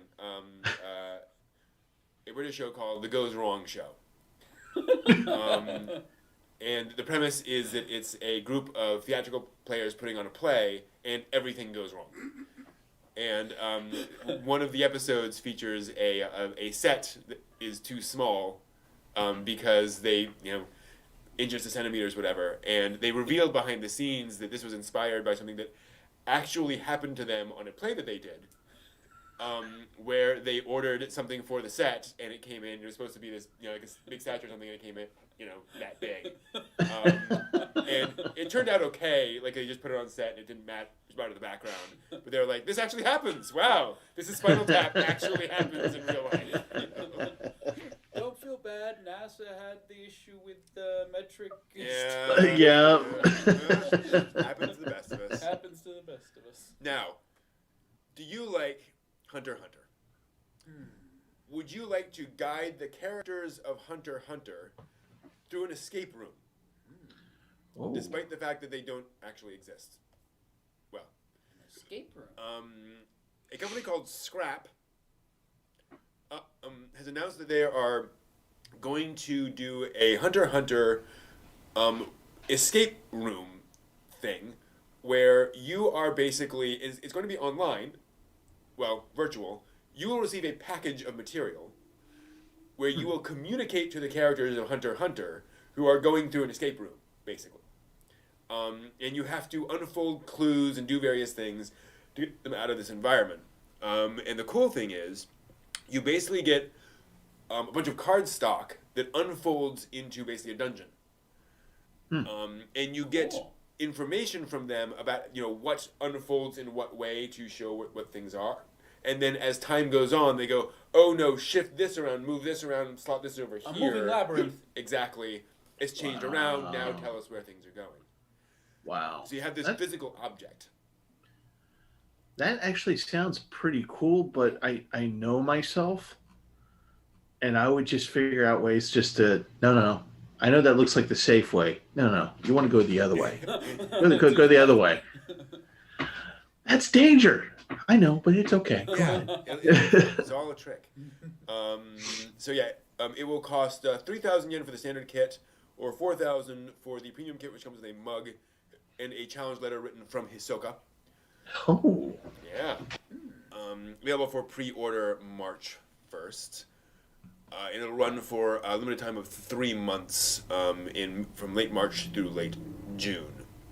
Interesting idea. Yeah, I wonder how that's going to play out. It sounds like it may set some trends if it gets folks involved. Mm-hmm. I mean, it really does sound interesting, especially if you have something at home and where it's not just on the computer just digitalizing. You actually have something that you can move around and being able to just, manipulate, three-dimensional, see it. Yeah, absolutely, and the ability to and having an artifact, if you will, from this thing you did. That's pretty cool. And what's even better is that I'm not in the room getting frustrated. Yeah. You have to let me out of this room. I gotta pee. Okay, that would happen to me. I'd be like, okay, before this starts, that's the corner. What do you mean that's the corner? That's the corner. That's my corner. I'm gonna mark it. Yeah. No word on whether gone heals any serial murders in it. We do not know that yet. Moving on to some music news. Yeah, $40. Yeah, $40 is not bad. Several Studio Ghibli films are getting a vinyl release coming up here. Anime International has announced 4 vinyl records joining their collection with remastered songs from Ponyo, The Wind Rises, and Tale Princess Kaguya, with new covers, which look pretty darn gorgeous. Wow. So we get Ponyo with 2 covers, Wind Rises and Kaguya. First Ponyo soundtrack will have 10 tracks, including 6 vocal tracks. Let's see here. Other 3 releases will feature orchestral versions of the music from Ponyo, The Wind Rises, and Tale Princess Kaguya. So 2 Ponyo records, 1 Wind Rises, 1 Kaguya, all with scores by, of course, Joe Hisaishi. Pre-orders up now, with the prices ranging from $36 US to $45 US, roughly. So basically, I do not have, unfortunately, a actual needle stereo with which to play vinyl, but knowing me, that's what I will spend my money on. Okay. And I will have it. That's there's the money dump right there. Yeah. But but I can only just imagine what the cover art's going to be like, what the notes are going to be like inside, and what the little label on the record's going to be like. I mean, that right there is the price of admission. That's really what you're getting. Yeah. That right there. And I'm sure the music is always good, but for me, that's honestly what I would be getting. I miss albums because there's certain things you can do with albums that you just can't do with. Well, you can't do with CD, and you definitely can't do with a digital download. Yeah. I remember the original Dark Side of the Moon with Pink Floyd was a gatefold cover, and inside when you bought it, there were 2 posters, 2 stickers. I mean, you could put this stuff up on your wall. And oh my God, the Beach Boys 1976 album, double album they put out had that. It was a huge thing that actually was it went out 4. So you'd open it up and you open it up again. They had 2 pieces of cardstock in there where you could cut out lapels and bend the little thing back and stick into your thing like that into your shirt, and they had stickers and the whole 9 yards, and this thing is just huge. And of course, the value of it today, if you kept it, was and didn't cut out the lapels. It is all in box. And it's just astronomical. But yeah, it's stuff like that. Stuff there's that's the one thing I do miss is album covers. You're right, and there is a certain sound to analog that you don't get with digital. And if you want to go to Crunchyroll's news, they do have images of these look like. Looks pretty cool. Yeah. You are not a true Studio Ghibli fan unless you own all the vinyl records. Stacks of wax. Exactly. Whether you can play them or not, it doesn't matter. You must Stacks of wax. Oh. Haven't heard that in years. Yeah. Monty Python's matching tie and handkerchief. I have that on vinyl. Oh, wow. Cool. That's an excellent one. That's really cool. Wow. It kind of slides out in the Mm-hmm. Cool. Finally, this week, if you want to experience JoJo in real life, and let's face it, who doesn't? There will be a JoJo's Bizarre Adventure themed pop-up theme park running from March 5th to May 9th in Yokohama called JoJo World in Yokohama. It'll have a bunch of mini games. How'd they come up with that? Exactly. A roulette, the ancient Roman chariot deathmatch ball lottery, Joestar One Party World Tour, a digital dice race game, and then a let's go to the manga creator's house thing, which does not sound like a good idea to me. We're all gonna just send up. Bad precedent. Where the players can engage in a conversation with Rohan Kishibe. No. Exactly. Yeah, exactly. And then finally, a test we can determine if you are fit to join the Passion Gang. Oh dear Lord! And of I'll course, pass. there will also be merch for sale. Can you imagine the mascots for that? Oh. Like, can you just see the outfits just built up? I mean, it's got to be ridiculous. They got to be ridiculous. I want to see that. Like, I really need to see the people who fit a mascot character for JoJo's Bizarre Adventure. Oh my! But do we really? I don't know. I didn't say I want to interact with them. I just wanted to see what would exist there. So yeah, so that'll happen. It'll be in a mall to give you an idea of the scale of it. So probably not the most massive thing, but still fun to see. That's all the news for this week. We'll be right back in a few minutes with some more stuff. See you then.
Hello, everyone. Welcome back.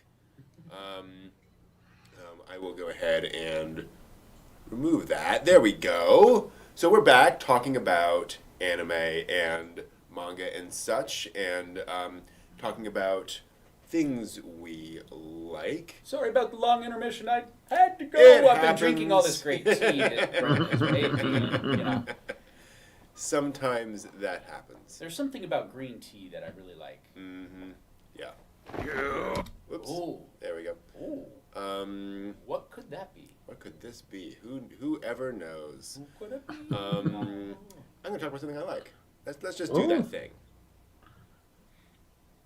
So, I'm gonna get like a quarter of your face in this. That's fine. Yeah, there we go. Perfect. We have to get very close. There we are. We are very close. So I want to talk today about something I like. Not that. Hold on. Shoot. I always get the wrong. Close are we? No, it's not that. It's not Magical Project S. That was last time. Reverse angle. I like that. There we go. Yeah, there we are. So I want to talk to you today about a little anime called Animation Runner Kuromi. Oh my gosh, do I love this anime. It is the story of a young woman coming to work in an anime studio for the first time, and where she finds out that things are not what she thought they were at an anime studio, because it turns out there is nobody working there, because A, nobody bothers, and B, because everything seems to be fine. Why would they come to work? Also, she's showing up at 9 a.m., which is the middle of the night, practically. As the guy points out, where are the animators? They'll start trickling in around noon. Those are the early risers. Huh? Yeah, pretty much. And she discovers that there are a lot of tremendous problems with this animation. This anime that they're making, Time Journeys, as you will hear it announced multiple times in the anime. And so basically, you get to see from her perspective what it's like making an anime series. This was made, obviously, by anime staff, so they know what they're talking about. Anime on anime. Anime on anime, absolutely. And so she has to figure out what's going on. And she ends up becoming an animation runner. And an animation runner's job is to go to each animator's house and collect the animation that they have made over the course of the day or 2 days or whatever, typically the day, because you're rushing. And so you get to see what that's like and what they get, and the process, which is not always easy. It doesn't always result in a smile, huh? No. Yes, and people are very much interesting. And so she has to try to deal with that. And what I love about this show is that it is very spastic comedy. Director of Kadocha, if you've seen that, Child's Toy, very much in that style of goofy over-the-top comedy. Jubei-chan the Ninja Girl.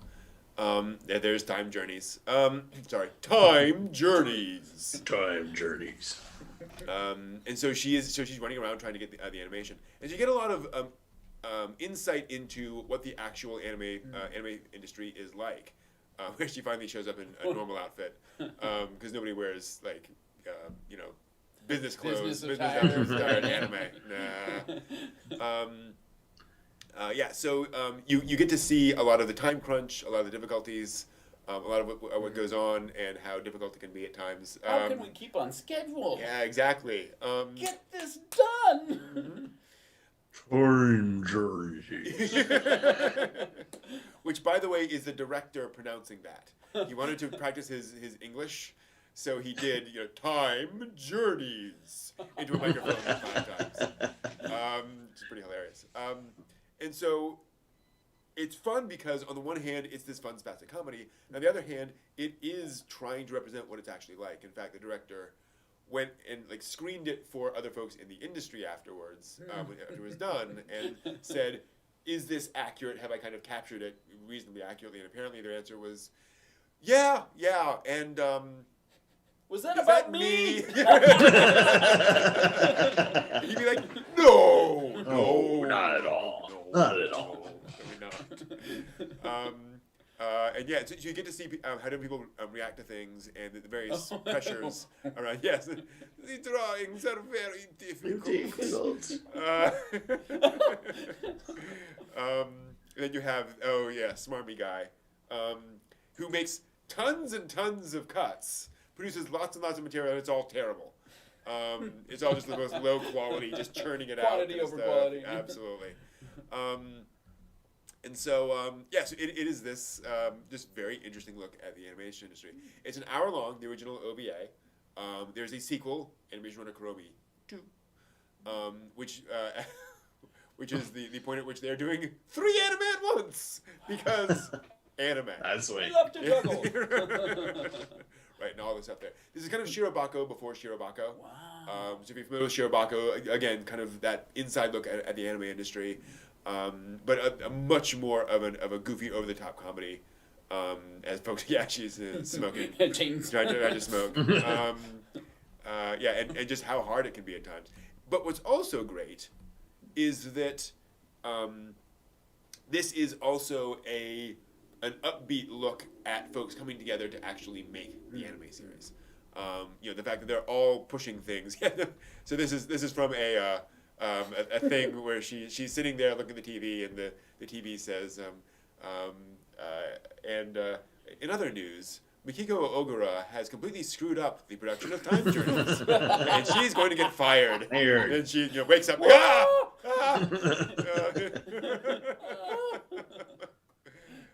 so very much that kind of anime. So educational, entertaining, both at the same time. A lot of fun. There was I think there was an episode of Paranoid Agent where they had a segment on someone who was a runner, and I thought, that's awesome. Oh, I want to learn more about this viz, how this works. Cause there we go. And this is great. Great. Between these two, you get 2 hours of it, which is pretty darn cool. Throw in Shirobako. Yeah, exactly. So that is that. I should also see if there's any Time Journeys. I should also check to see if there's any anime history, actually, before I forget this week. This week in anime. Exactly. Has there been anything? As we do our Time Journeys. We will journey back in time to check out what has happened this year and even yesteryear. We will find out what has happened in the world of anime. So, actually, there is one thing. I'll just keep this open and we'll do it here. Welcome to This Week in Anime History, where we talk about things that happened this week in anime history. And today, February 20th, is actually very much an anniversary. Back in 1960, February 20th, Shoji Kawamori was born. Huzzah. Yeah. Shoji Kawamori, creator of Macross, Vision of Escaflowne, Earth Maiden Arjuna, many other things. Really cool, interesting guy, born today in 1960. Still around, still making things. So that makes him, what, 60? 61? 61, I think, 61? Right? Yeah, 61? Yeah. And an interesting figure in anime, as those who are familiar with his works and his politics. When he made, what was the basketball anime, the sci-fi basketball anime that he made? I forget.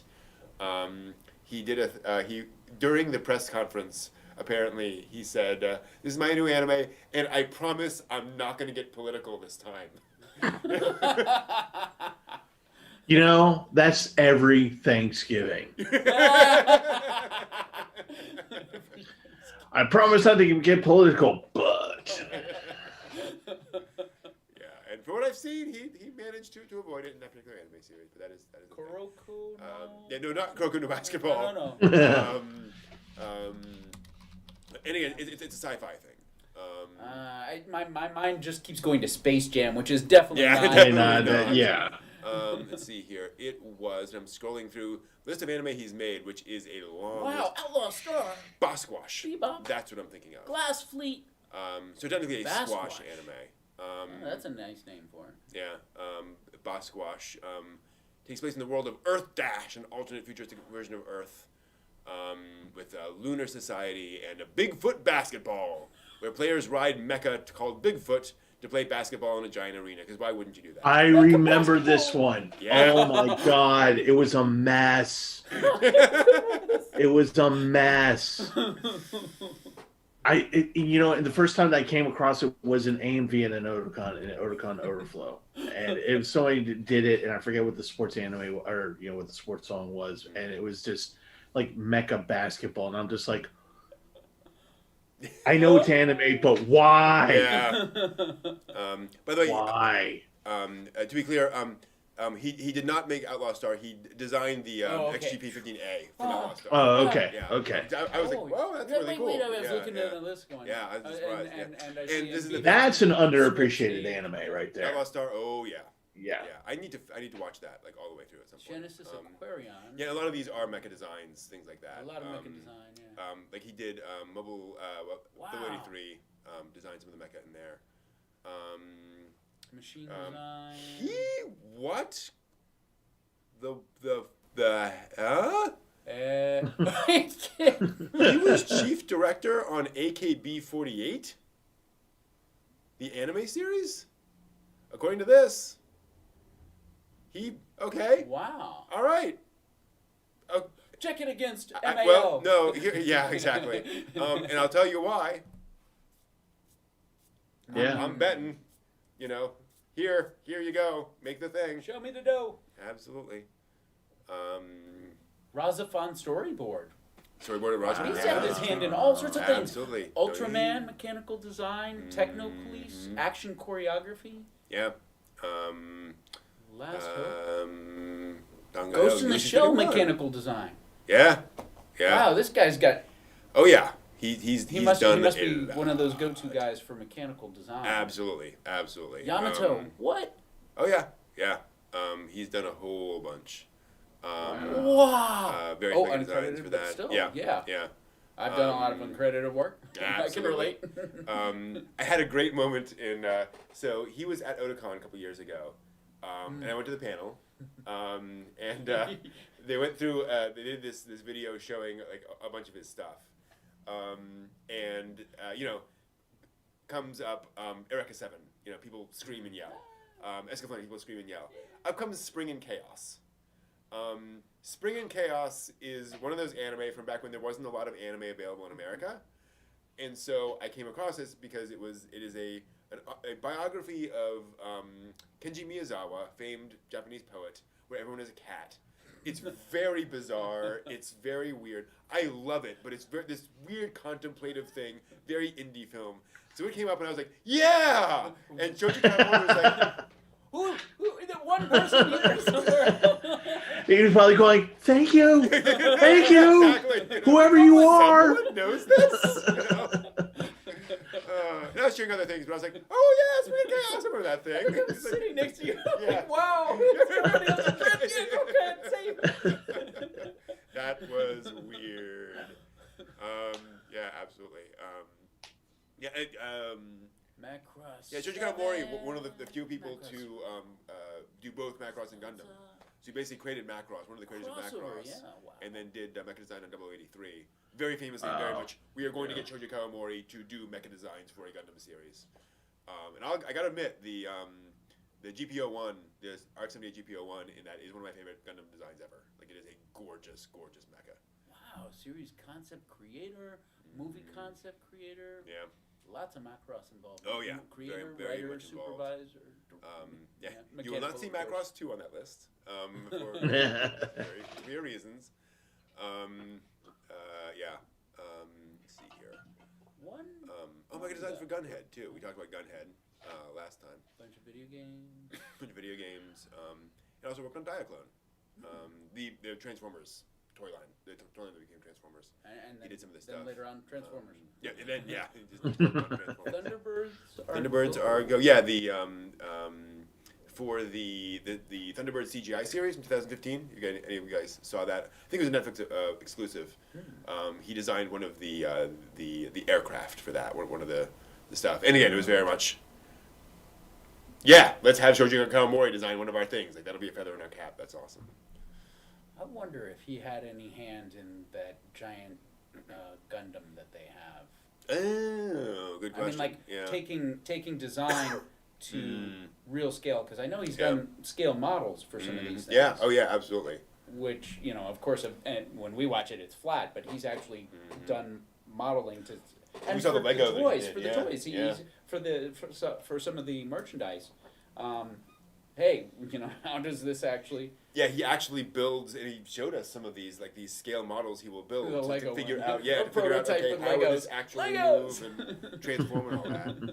Because he said one of the problems, especially back in the day when he was originally working on this stuff in like 70s and 80s, is that the 80s is that they didn't have the technology to build transformable toys, at that scale.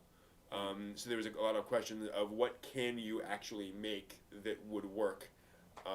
Like the first Transforming Mecha series, you didn't actually buy a transforming toy. You bought one of each. The robot and the vehicle, and that's just what you had to live with. I and remember so he really wants that. Wow, when Transformers toys hit the market in the U.S., that was the biggest thing because what? 2 toys in one. That was wow. I'm old. Yeah. Yeah. People do not realize. So I remember when I got my first shockwave. Oh man. Oh, shockwave. Oh, I'm getting all tingly. Here's the thing. You guys both remember this. You would go over to any other boy's house, and he would have a bit of Transformers. Yeah. That's right. Every single one. This was not a question. We cannot overestimate how big of a thing Transformers 1 was. Yeah. And it was transformative. It was transformative, absolutely. And a few GoBots in there, of course. GoBots, GoBots, absolutely. And then They'll always get their butts kicked by the Transformers, by the way. Exactly. That's true. Despite the fact that, ironically, they both came out at basically the same time. They were both kind of parallel evolution kind of ideas, and GoBots just lost, just straight up. I've seen that kind of Badly. battle play out over and over again. Like one studio will come out with a movie that's animated around bugs or ants, and then the next studio will come out with one. And I've seen one manufacturer come out with a VHS and another with beta, and it just that whole cycle just plays out over and over and over again. At the height of their popularity, because I used to collect comics, they actually had Marvel had a limited series where they crossed over, what was it, Transformers, G.I. Joe, and Spider-Man. Cool. And it was basically, it was early enough in the Transformers series that, G.I. Joe was tasked to defeat the Transformers because they didn't know they didn't know the Autobots were the good guys, right? So they were the G.I. Joe, so they were tasked to take them out. And then Spider-Man, because Peter Parker is smart, right? He kind of figured out what was going on. So then he kind of jumped into the battle and tried to, stop things. And of course, that kind of stuff. So it was like I figure it's like a 2 or 3 issue miniseries or something like that. And as I think, if I remember correctly, it's been years, but I think he and Bumblebee were the ones that finally got everyone to, come to terms and draw peace, because the Decepticons were finally showing up and they're like, no, we all need to be together to fight these guys and the Decepticons, and we should do it now in comic book form before Michael Bay gets a hold of us, because none of us are going to last. Yeah. No, I remember reading some of that. It was really cool because it did this. The story introduces with basically, I think it's Megatron, who essentially reveals through various things that there are these ridiculously huge robots in the world. Maybe we should make use of them, right? Yeah. And so various governments start recovering these Transformers, recovering all these giant robots that are scattered all over the world. This is great, and we'll make them use for us. And then they all come alive, and it's like, oh, not good. Yeah. Micronauts. Micronauts. That was in the back of my mind. I'm like, when I was in elementary school, my friend Matt had Micronauts, and I was so jealous. They were the most cheaply made, wonderful toys ever. You know, they were the original choking hazard. I mean, they just. But they were so great because they had like the little like little transparent bodies and then the shiny heads and arms, and they were just like kind of like had that weird kind of like not like a rubber band, but this like stretchable whatever thing joint, so you could twist their joints around and stuff. And they came with their own little comic book, which eventually Marvel would bring up. But God, Micronauts! Oh my God. I was a big fan of, and I'm gonna get this. Oh, and I remember that guy with the propellers. Yeah. There was a toy line. That's not it. That's it. Starcom. Starcom is probably my favorite. It was a series of toys. I think am I getting this right? Yeah, Starcom. They were surprisingly high quality toys, featuring the idea of space exploration and fighting and so forth and so on.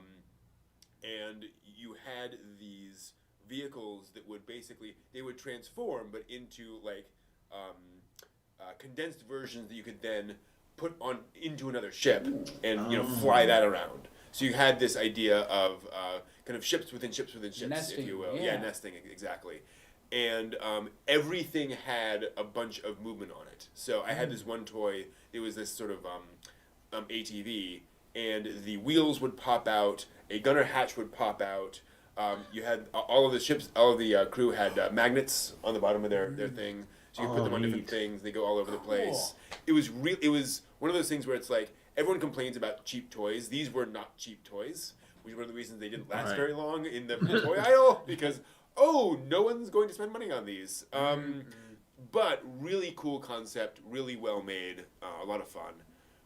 Unfortunately, they suffered a bit from, there's actually a term for this in the toy collecting industry, something like gun overload, where there's, 2 guns here, 4 guns here, guns in the back, guns in the front, guns underneath, guns going all which way. Guns. Yeah, exactly. More come Little silly.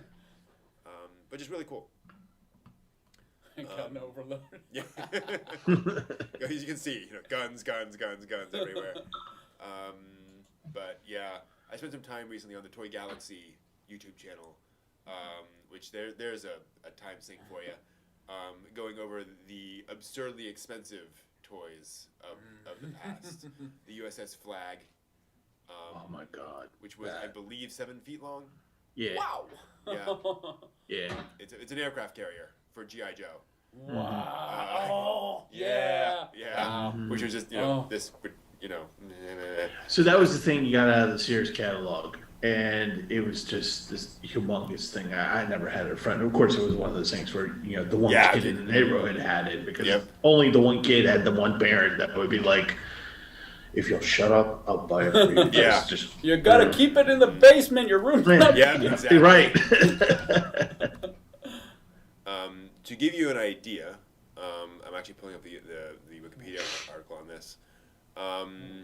It is 7 feet 6 inches in length. Wow. Based on the Nimitz. In 1985, it was released. The largest playset aimed at boys existing at the time, which sold for a retail price of $109. What's that in modern money? Like $500. Wow.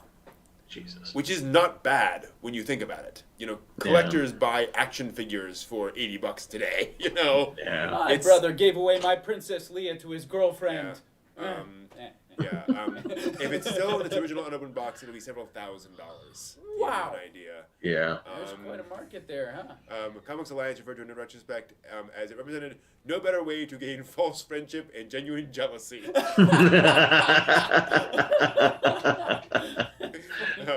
As Toy Galaxy put it, it is one of the few playsets in which a child cannot see all of it at once. You just have to kind of turn your head to see the entire thing. It's just absurd. It's one of the problems is that no child can move this thing. It's just absurd. And it's one of the amazing things about it too is that it's just the fact that there was a meeting at Hasbro that said, let's make a 7-foot-long aircraft carrier toy. And here's the better part of what happened Christmas morning. Yeah. Dad is at 5 a.m., very hungover, putting the stickers onto the on the stem, trying to put it together and not breaking it. Some assembly required. Right. Oh.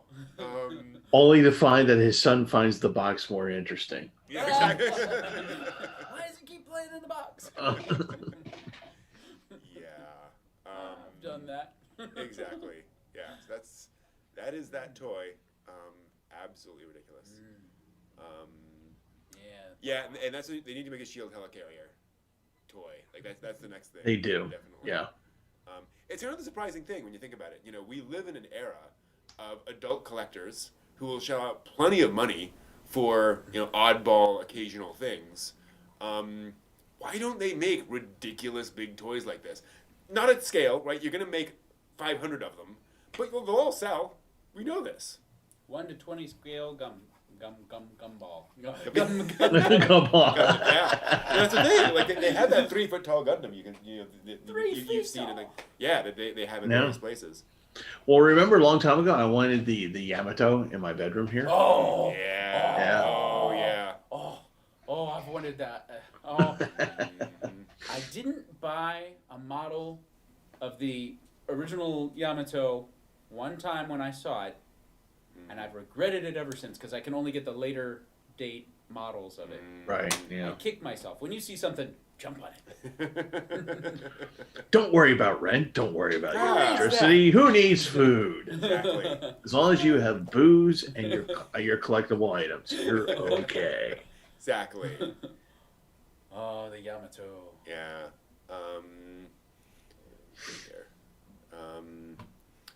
Exactly. You know, the McFarlane collectible figure journey guide, those sell like crazy.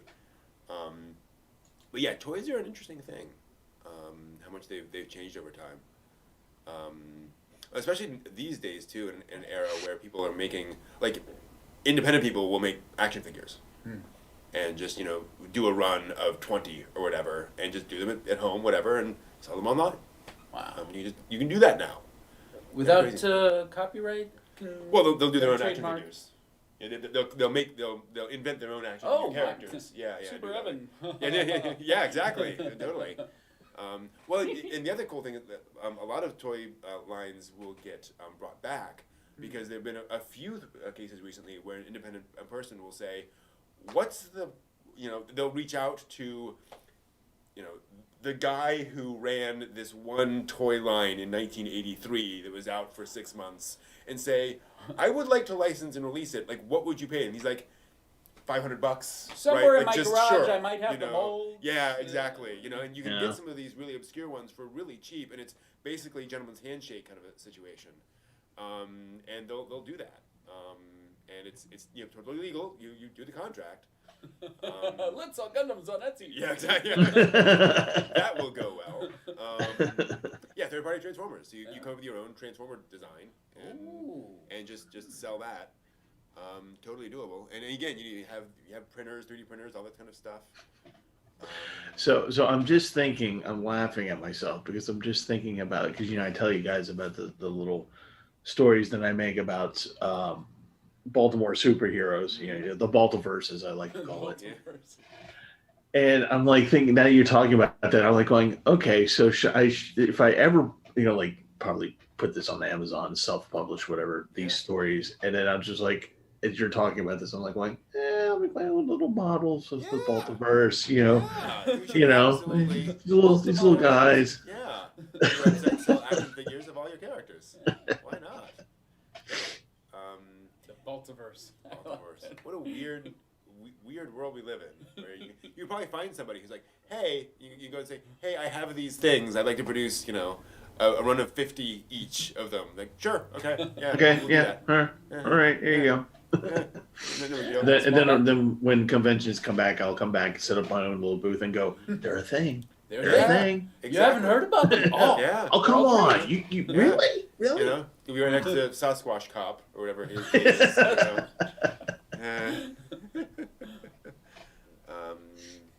Yeah. Well, then you get things like Boba Fett.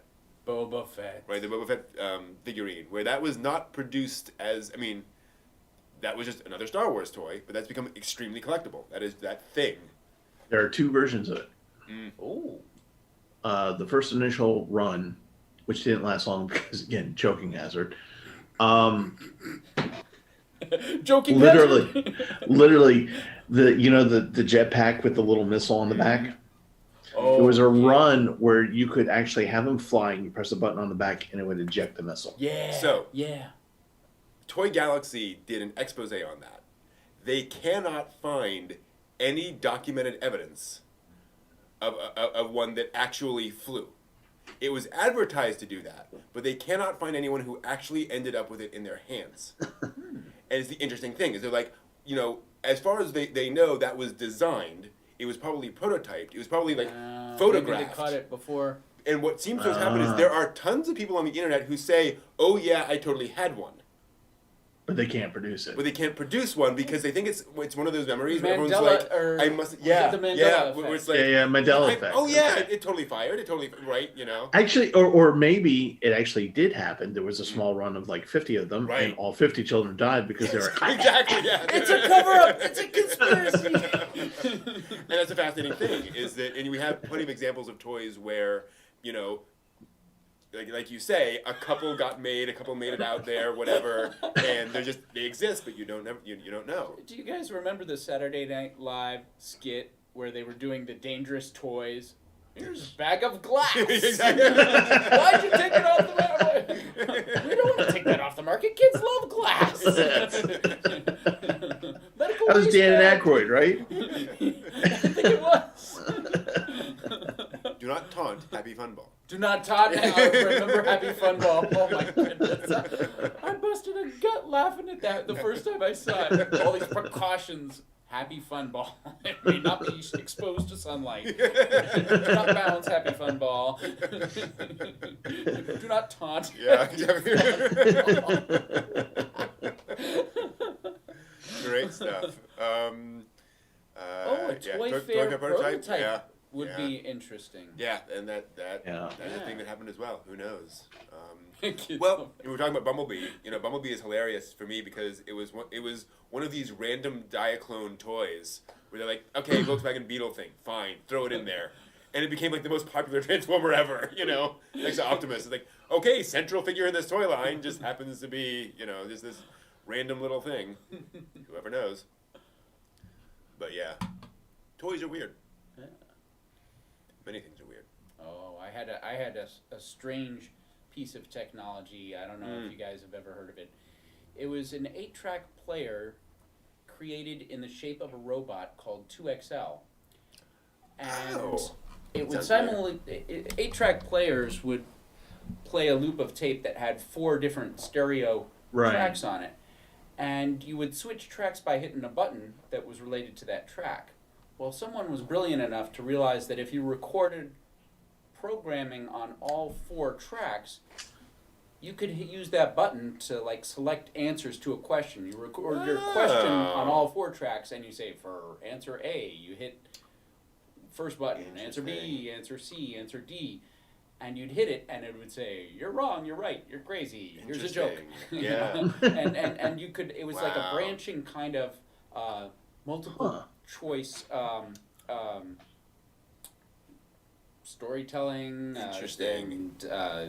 interactive format where you could get feedback on what you chose. I mean, it was only 4 buttons, so there weren't a lot of choices, But it was great for education, for entertainment, and it could also play 8 tracks. 8 tracks. Wow. 8 tracks, yeah. How many of you in chat land remember 8 tracks? How many of you in chat there know what an 8-track is? The height of technology in this. Absolutely. I had a friend who said he had a car, a used car that he bought once, with a 45 record player in the dash. I'd never seen one, but he said that was like one of his earliest cars that he had bought. Had a 45 record player. Now, Boy, this is great having this record player in the car. Cha-ching, cha-ching, cha-ching, cha-ching, cha-ching. CD error correction and how did they do that? Just imagine sharing all these records with you. Oh, I left them in the dashboard. They've melted. And it's a 45. It's just like one song. One song on each side. And can you imagine that driving? Like it was probably got like 10 miles to the gallon. It was probably a huge tank of a car, and you're just like going, trying to reach the. It's a convertible. You hold it up too high, and the wind takes it. It's like, oh, he's throwing it. Cool again, darn it. Yeah. That was it. That was Yeah. it. Was there a later version? What's that? There's a later version. Oh, that's wow. Version of the 90s. Whoa, on Philips cassette. Yeah. Yeah, they did a whole. This became a whole new thing. Oh my goodness. Yeah. I've got to go back in time and get the next. Exactly. And there was a TV series based on it, a game show. Wow. Created by Mark Summers. Until May 1994. Mm-hmm. Yeah. By then, probably the product is gone, but the Yeah. name lived on in the game show. Yep. Good old Mark. Poor old Mark Summers. Still around. Mark Summers was a feature of my childhood. He because of Double Dare. Double Dare, that's one of the first kids game shows, and remarkable for that. And then when we were adults, we found out that he had obsessive compulsive disorder. Oh wow! And so he was on a show that heavily featured people getting slimed, people getting goop all over themselves. You can't do that on TV. Basically, with OCD. Oh my gosh! We're like, you poor man. Oh, I hope you were well paid. Wow. My goodness. Can you just imagine that, like, afterwards, off stage in the green room or in his dressing room? The trauma. Why do I do this to myself? I saw an interview with him. This is maybe 10 years ago. And he came in and they were interviewing him at his house. And he had to leave for something. And as he was gone, they moved one of the rugs in his thing and just like it turned it like 10 degrees. And when he came back in, he was like, and sat down.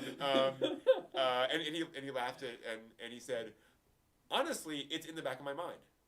Like it's there a little bit. I can deal with it. It's fine. But it is, some part of my mind is that should be straightened up a bit. I think there's like special jobs where that's such an asset. And then there's other things. It's like, trivial. No, why would you do that? I know. If you're a magazine designer, laying out a magazine, absolutely. Yeah. Absolutely. Where if you're the magazine seller, it's a nice stack over there. Yeah. So John says, back to anime. That's what the show was about. Yeah, what do you know? Or any anime you'd love to see reimagined. He says Nadia, Secret of Blue Water. Wow. That would be an interesting one to reimagine, because I love what I've seen of that, the original series. Reimagined anime. Well, Evangelion. I'm sorry, I can't give you a straight face. Let's see here. Reimagined in changing time, or just redesigned graphically, reimagined storyline? Because Ghost in the Shell is a great example of a show that does reimagine itself. Very much so. Yeah. Interesting. I would say, Garzy Wings. Yeah, absolutely. I'm gonna go real hardcore on this. Serial Experiments Lane.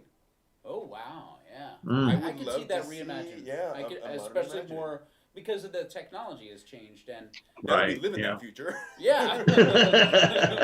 When we go to Siberia and we virtual environments and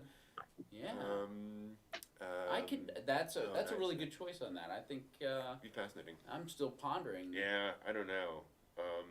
As a kid, I always enjoyed Galaxy Express. Yeah. But I don't know if you can really redesign that without losing some of the pleasure that I took just as a kid watching it. I mean, it didn't I don't know. And I like Galaxy Express too because you get it's an anthology story, so you're gonna tell your own story, right? It doesn't have to be we are taking these characters in this situation, so it can be reimagined very effectively. I like an additional story. Extend the story, Yeah. or here's another way the story could have played out. Yeah. An alternate path of the story. Those are. Kimber the White Lion. That's a good one. That's a good. Yeah. Role. Can we get rid of the pelt that he sleeps of his dad? Because for years I was just like creeped out about like True. once I realized that was his dead dad that he kept sleeping with, and I was just like,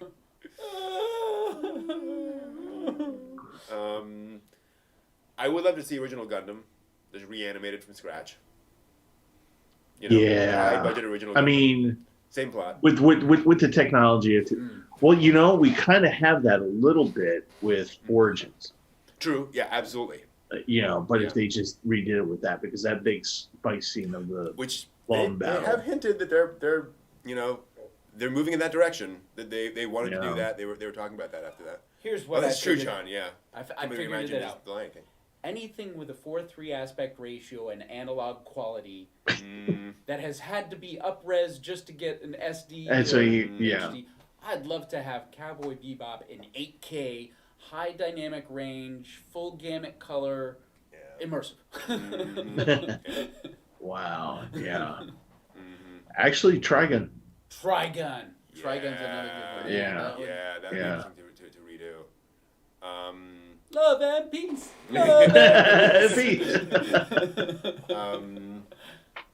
We really I don't know. Air or Clannad. Clannad. Clannad, yeah. Clannad just reimagined, rethought. I think you could certainly do. I don't know. Try following the manga. The manga goes in a completely different direction than the anime. It's almost unrecognizable when you get a few volumes in.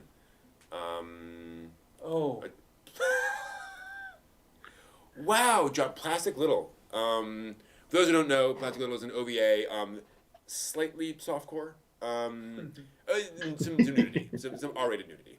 Is more like it. Does it add to the story, or is it fan service? I'll put it this way: they are, if I'm recalling Plastic Little correctly, it's an all-girl crew on a starship, and the starship has a bath in it. That sounds like a great pleasure cruise. Exactly. Yes, and so they take baths quite a bit. Pat Labor. Pat Labor is. Yes. A modern reimagining of Pat Labor. I love Pat Labor. Yeah. I love Pat Labor. And there's so much you could do with that. Yeah. Reimagining. Yeah, I think that's the winner. Definitely. We could drop the third movie off, and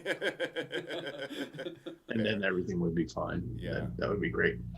There's one that I would definitely redo is Vandred. Oh, interesting.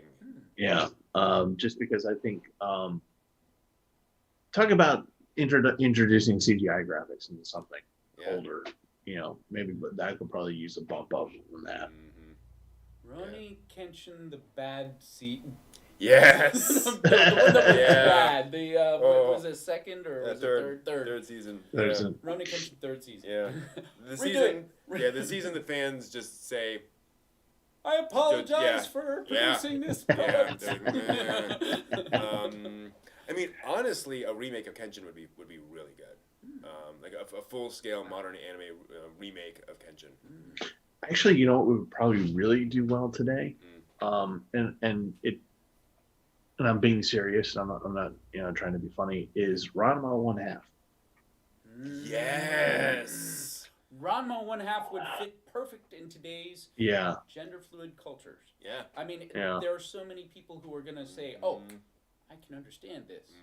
Plus, it's kind of funny whenever he gets wet. Yeah. falls into water, gets splashed, whatever. Oh. Yeah, that'd be really interesting. And there's just enough ridiculous, fantastical elements of Ranma 1/2 to make it, husband. Oh, shampoo. Shampoo. There's a Canadian band that did a song about shampoo. The character, the anime character. Wow. And it's a good song too. Oh, nice. Gosh, what else? Yeah, he literally changes the gender with fluid. So I mean, it's fluid. Really. I mean, wow. Awesome. That is a great observation. I never even realized. Unintentional puns. Perfect. Gee. Ranma 1/2. Wow. Yeah. I'd also kind of like to go back to a lot of those weird 80s OVAs. Dallas. Yeah. Dallas. Yeah. See those remade. Just because the visual style is so not dated, but so just distinctive to the period. Yeah. Seeing a completely different visual style would just be really fascinating. Yeah. Megazone. Yeah, absolutely. Megazone 2-3. I'm gonna say something heretical. I would love to see again a modern reanimated version of original Macross. As amazing as that animation is, it'd be really interesting to see. Yeah, I wouldn't mind seeing it. I'd still not want to get rid of the original. Of course. Right. It's got a special spot in time. Yeah. I mean, since we're speaking of what ifs, what if Oshi did the reimagining of Macross? Oh. Wow. Yeah. Okay. So let's take this. What anime creator would you like to see remake something?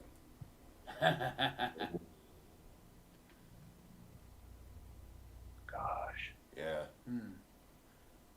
Like, I want to see the Yoshiki Tomino version of a Ghibli film.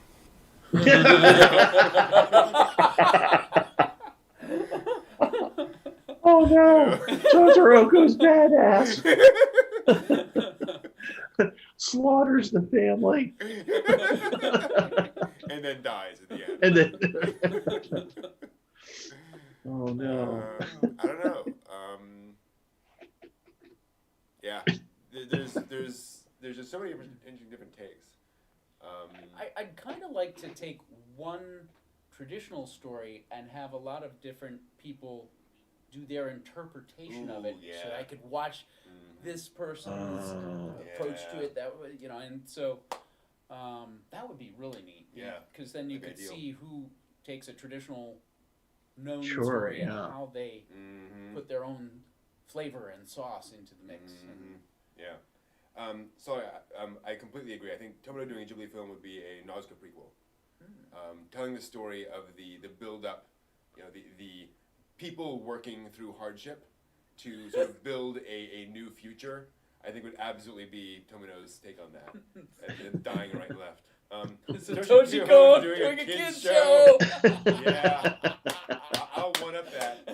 Kunihiko Ikuhara doing a kids show. The guy who did Utena and Penguin Drum. I want to see his kids show. Oh God. Boy. Oh my. Man. Let's see here. My name was Yamadas. Oh, yeah, I can do that. Shinichiro Watanabe redoes Sailor Moon. Wow. Actually, I would love to see Watanabe do like a Magical Girl series. I would love to see what he would do with that concept. Yeah.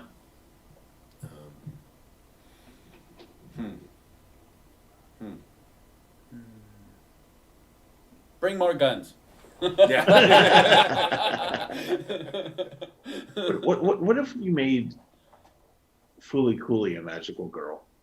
Whoa. I mean, she kind of is. Yeah, and that's where I was kind of going with that, but in a adult way. Yeah. Okay. Great question, Captain Laser Eyes. What's an American cartoon you love to see an anime remake of? You already have one, at least that I know can of. think of a sci-fi book that. Oh shoot! Now I can't think of it. Yeah. I'll ponder on that. Put it on the back burner. I want to see anime G.I. Joe. Because it's such an American concept. That would look Mhm. interesting. Yeah, To see the way that anime style for Yeah. G.I. Joe. Yeah. How about Neuromancer. What's that? Neuromancer. Neuromancer. Yeah. Animated Neuromancer, Yeah. please. Yeah. And that's been floating around Hollywood for a while, Mhm. but it hasn't been taken. And it's ideal for anime, Yeah. sci-fi. Neuromancer, You can take it in places that our special effects still can't necessarily go. Although we're getting closer with those. It would be ideal for anime. Pretty much anything of Greg Bear's would be, Mm-hmm. would be pretty good. Yeah. Now, one that actually has happened, which is the anime style of a Altered Carbon story. It's not Altered Carbon, but it's a spin-off. It's on Netflix. It was supposed to be part of the big package of the Altered Carbon universe on Netflix. I did enjoy that. And so there's that one, which is pretty good. Altered Carbon, the Altered Carbon re-sleeve. Re-sleeve, that's what it was. Re-sleeve, Yeah. Okay. Yeah. And that was pretty good. I think I would like to see a reimagining, or not reimagining, a anime version of. I was going to say Thunder and the Barbarians, and I do want to see that. Oh, So, Yes. Oh. Winner, Dungeons winner, chicken and dinner. Dragons. Yeah. Dungeons and Dragons, the animated series, Dungeons and Dragons. Did you guys ever see that? Yes. Yeah. Yeah. Did Seeing you that in see the the live action commercial made like a year ago? No. Some I think Swedish company did an ad of all of the characters from the Dungeons and Dragons cartoon all like converging on a car or something. Oh And my God. and it's just like all the outfits, all that, and they just it was one of Yeah. those things like, yeah, we all love this thing. We thought we'd throw it in an ad. Why not? Brazil, thank you. Speaking of which, Brazil anime. Terry Gilliam. Brazil. Oh wow. Yeah. Mm-hmm. Oh wow. John. Like I have so many different scenes, like Robert De Niro's character coming through the wall, and the no, that's 84. No, I'm thinking of the aunt who's having the scratch. Yeah. Plastic surgery. Oh my God. Yeah. The dentist. Yeah, that Doctor Who anime was really cool. Same creator did the TIE Fighter. There was a what? I think there's a independent animator who made a Doctor Who anime clip thing, just a few minutes long. I Looked could awesome. dig that. Yeah, Doctor Who in anime, that totally would work. Lensman, I don't know. Korgoth. Yes, I remember that one. I do not remember. Korgoth. What's Korgoth? Korgoth. I did not imagine there would be this much talking. I am not seeing Korgoth the Barbarian. Korgoth. Yep. A Barbaria. Okay. Yeah. Pilot episode. There was only one episode. What? There was the only. Oh, There was wow. only the one Okay. episode. That was Yeah. on Adult Swim for brief. Drinky Crow Yeah. was funny, and there were a few episodes of that. And there's a Drinky Crow character on the desk or in the background of the IT crowd. Oh, cool. Yeah. And I beamed in on it immediately. I said, "Oh, that's from Drinky Crow Show. Nobody knows this." That's the IT crowd right there. Yeah. But So Drinking Crow was big here in the city because back when we used to have city paper, they used to publish the serial comic. In the paper. There Yeah, was a Drinking serial Crow. comic with it. What's that? There was a serial comic? Yeah, Oh, man. with Drinking Crow. Drinking Crow. Yeah, Drinky and the monkey with the top monkey. hat. Yeah. That's cool. Absolutely, John. A lot of American animation in general has been done in Korea. Yeah, they farm it out now. Yeah. A huge amount. Space Odyssey would have been interesting to see. Yeah. And anime, I think, would be very appropriate to both the sort of still visuals of 2001 and just kind of the weird, crazy stuff. Did you ever hear about how they did the space bridge sequence, like visually? That involved double exposure. So basically, you had to set up a dark room, and then basically make a tunnel. Actually, I think a vertical tunnel. Point the camera, spin the camera above it, and then set up all this lighting. do a frame, and then like physically rotate the cylinder, take a frame. It took them something. It was months. It was labor intensive. The whole thing was labor intensive. Yeah. Oh my goodness. Yeah. It was crazy. And you think of how many shots there were of that in the film. Just went over and over. 5 minutes per exposure. Yep. That. Like. And just trying to design stuff that doesn't look like it's something that came off the shelf. Using stuff that came off the shelf. Yeah. Wow, that was model building there. That was and it's becoming a bit of a lost art when we can do stuff with CG. Yeah. But there's something that feels different. I mean, even speaking of which, how much model work was in Blade Runner 2049? Yeah. Because a lot of those shots looked like model work, but I don't know if they were CGI that was set up to look like model work. A lot of stuff and such. I think the Las Vegas scenes where he's walking. Okay. I think a lot of that is model scenes. Okay. Of the heads. Okay. Yeah. Interesting. So I was thinking of another cartoon that could be turned into an anime. Actually, it's two of them. Ralph Bakshi. First one is Fritz the Cat. Fritz the Cat. Oh, Fritz the Cat. Wow. And the second one is Wizards. Wizards. Yes. Yeah. Wizards. I am with you on Fritz. Fritz the Cat. Whoa. Fritz. Wow. That has the furry freak brothers. Yep. Feel to it. Yep. And what was the guy's name who did the that stuff? Crumb. R. Crumb. Crumb. R. Crumb. Yep. Crumb. Yeah. Wow. That would definitely not be a TV Crumb. anime. For children at 8 a.m. Wizards. Not. Yeah. Wizards. Great pull. Yeah. That would be amazing as an anime.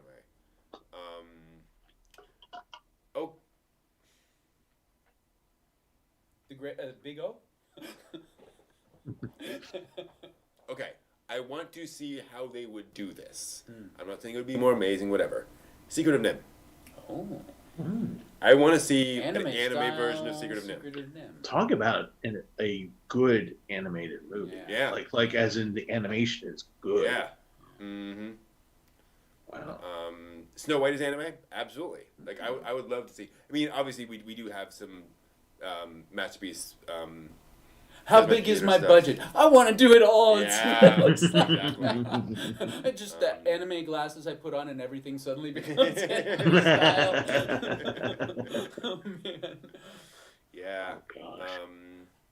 I mean, Mulan. Mickey Obviously. Mouse. We do not speak of the sequel. The Rescuers. The Rescuers. Actually, yeah. The Rescuers. Yeah. Bianca. Yeah. Yeah. Rescuers is really interesting too because you've got that really you have that sense of scale. In that just very gritty, lived-in world of the Rescuers. Which is that's a dark film. Yeah. It does feature the kidnap of a young child. That's kind of the. Well, how did anime start with the? Right. It's true. Absolutely. Good point. But yeah, it's that was that's a great poll. Black Cauldron. Yes. I want to see that as an anime. That deserves to be anime more than it deserves to be a forgotten Disney film. Yeah. If you want a fun time, check out Defunctland's video on the Black Cauldron walkthrough ride at Tokyo Disneyland. There was a Black Cauldron ride at Tokyo Disneyland walkthrough, and it was bizarre. It was amazing, but it was one of the strangest things to go to Disney. Wow. Very, very weird thing. Oh, John, the Black Hole. The Black Hole. Oh, that was. I saw that in theaters. Oh wow. Yeah. Man. How creepy can they make that last scene of Maximilian? Yeah. I was like, how can this be a Disney movie? It's terrifying. The ending with the eyes inside. Inside it, yeah. I had nightmares after that movie. Wow. Yeah, Maximilian is absolutely an anime villain. Straight up. Yeah. No question. Very much so. But yeah, I mean, you think of it, you have the black cloaks and the things. That's all very anime visuals. You know, I haven't seen that movie since I saw it in the theaters. I still remember it. Yeah. I've seen since I was 10 and I've burned been into my memory. traumatized. Exactly. Thanks, I have to go back to therapy now. I had the lunchbox. Did you? Wow. Yeah, Nice. I had the lunchbox way back when. I was afraid of owning any black hole merchandise because I was afraid it would infect me again. Wow. Yeah. You know what I'm curious about? I'm curious about what any of the Charlie Brown stuff would look like in anime style. Just, Yeah. I mean, I can't imagine it in any other drawing than Charles Schultz. Yeah. I just can't imagine it. The CGI movie from maybe 5-7 years ago. Oh, I didn't Right. know that. It's very nice because they three-dimensionalize the characters. Well, they still it's similar to the visual style, but they do a nice job of finding that middle ground and making it look a little bit different because it kind of has to. Speaking of which, getting back to anime, when they made the Astro Boy CGI movie, they were talking about. Anyone ever noticed that like he has these two spikes that always point in the same direction no matter where his head goes? Like that was a challenge. How Like, do we do that? It's got to move. We can't just stay there. It's like one of those mathematical things that you know exists but doesn't exist in the real world. This shape should not exist. yeah. The square root of -1. You know, it's like, And you're absolutely right, Vin. Maximilian would have tentacles. There's no question.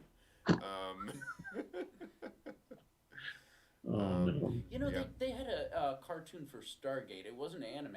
Oh, yeah. I binge watched the entire franchise, and by the time I got to the last series in the franchise, it had gotten really dark, Yeah. and the cartoon was aimed at kids. And so I went from really dark to, oh man, I thought that was going to be good, but I can't palate it after. Like, we're doomed, we're screwed every day, and it's just going to get worse, and that's just, Yeah. things are going to happen. I'm like, oh man, I can't be happy now and watch this. Babylon 5. Babylon? Yeah. Yeah. You know, they did have a Star Trek cartoon. That's true. They did. Yeah. It was an anime, but... Yeah. Just And it was a lot of faces with just the mouth. Yeah. That was not that was a Hanna-Barbera kind of experience there. Yep. With, I wonder with what that. Tron would look like done in an anime style. That's a good question. I mean, it was so well done and abstract the way it was. Yeah, I mean it's. And Sorry. Sorry. You okay? Columbo the anime. Columbo. One more thing. One more thing. Sure, why not? You know? Columbo. Oh God. Bugs Bunny anime. Bugs Bunny Totally, anime. Yeah. How? Oh. Hey, yeah, that would be. It's like that bunny, Really interesting, that the mother in Shin Chan's.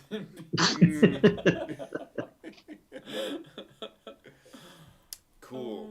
All right. Oh, that's true. Tron Insurrection. We had the CGI version, but still the very much animated feel. I saw the 3D. Wow. Cool. I think that will do it for us for tonight. So as always, I have a question.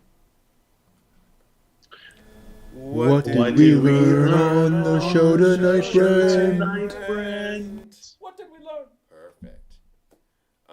I learned that I want everything adapted into anime. Pretty much. Let's see here. I learned that everything's collectible. Everything comes around to being collectible at some point. And I also learned that Shoji Kawamori has been involved in everything. Pretty much. Yeah. Steve, how about you?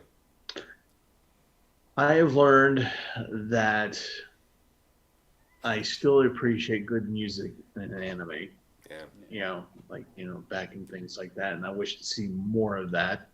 I really need to get started on that Pachinko Pavilion so I can get a hold of this Mugen Train thing. and like Devil you Slayer, Mugen Train.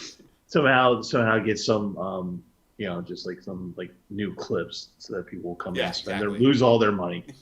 I've also learned that as you say, all things are collectible, and I believe that I can make a good collection. I just need a time machine so I can create the Vaultiverse, have it as a book, have action figures, make it into an anime, go into the future, make a pachinko parlor off of it, and make money off it. Mm-hmm. Yep.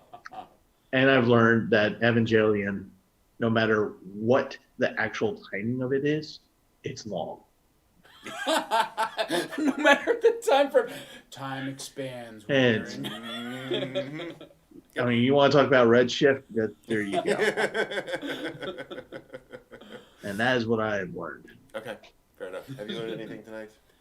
I have learned that you guys know so much about anime. And you guys have some awesome fans. And I need to watch more anime. Hey, there we go. There we go. Perfect. All right, thank you all so much. We will see you all next week. John will be back next week as well. Until next time, watch more anime.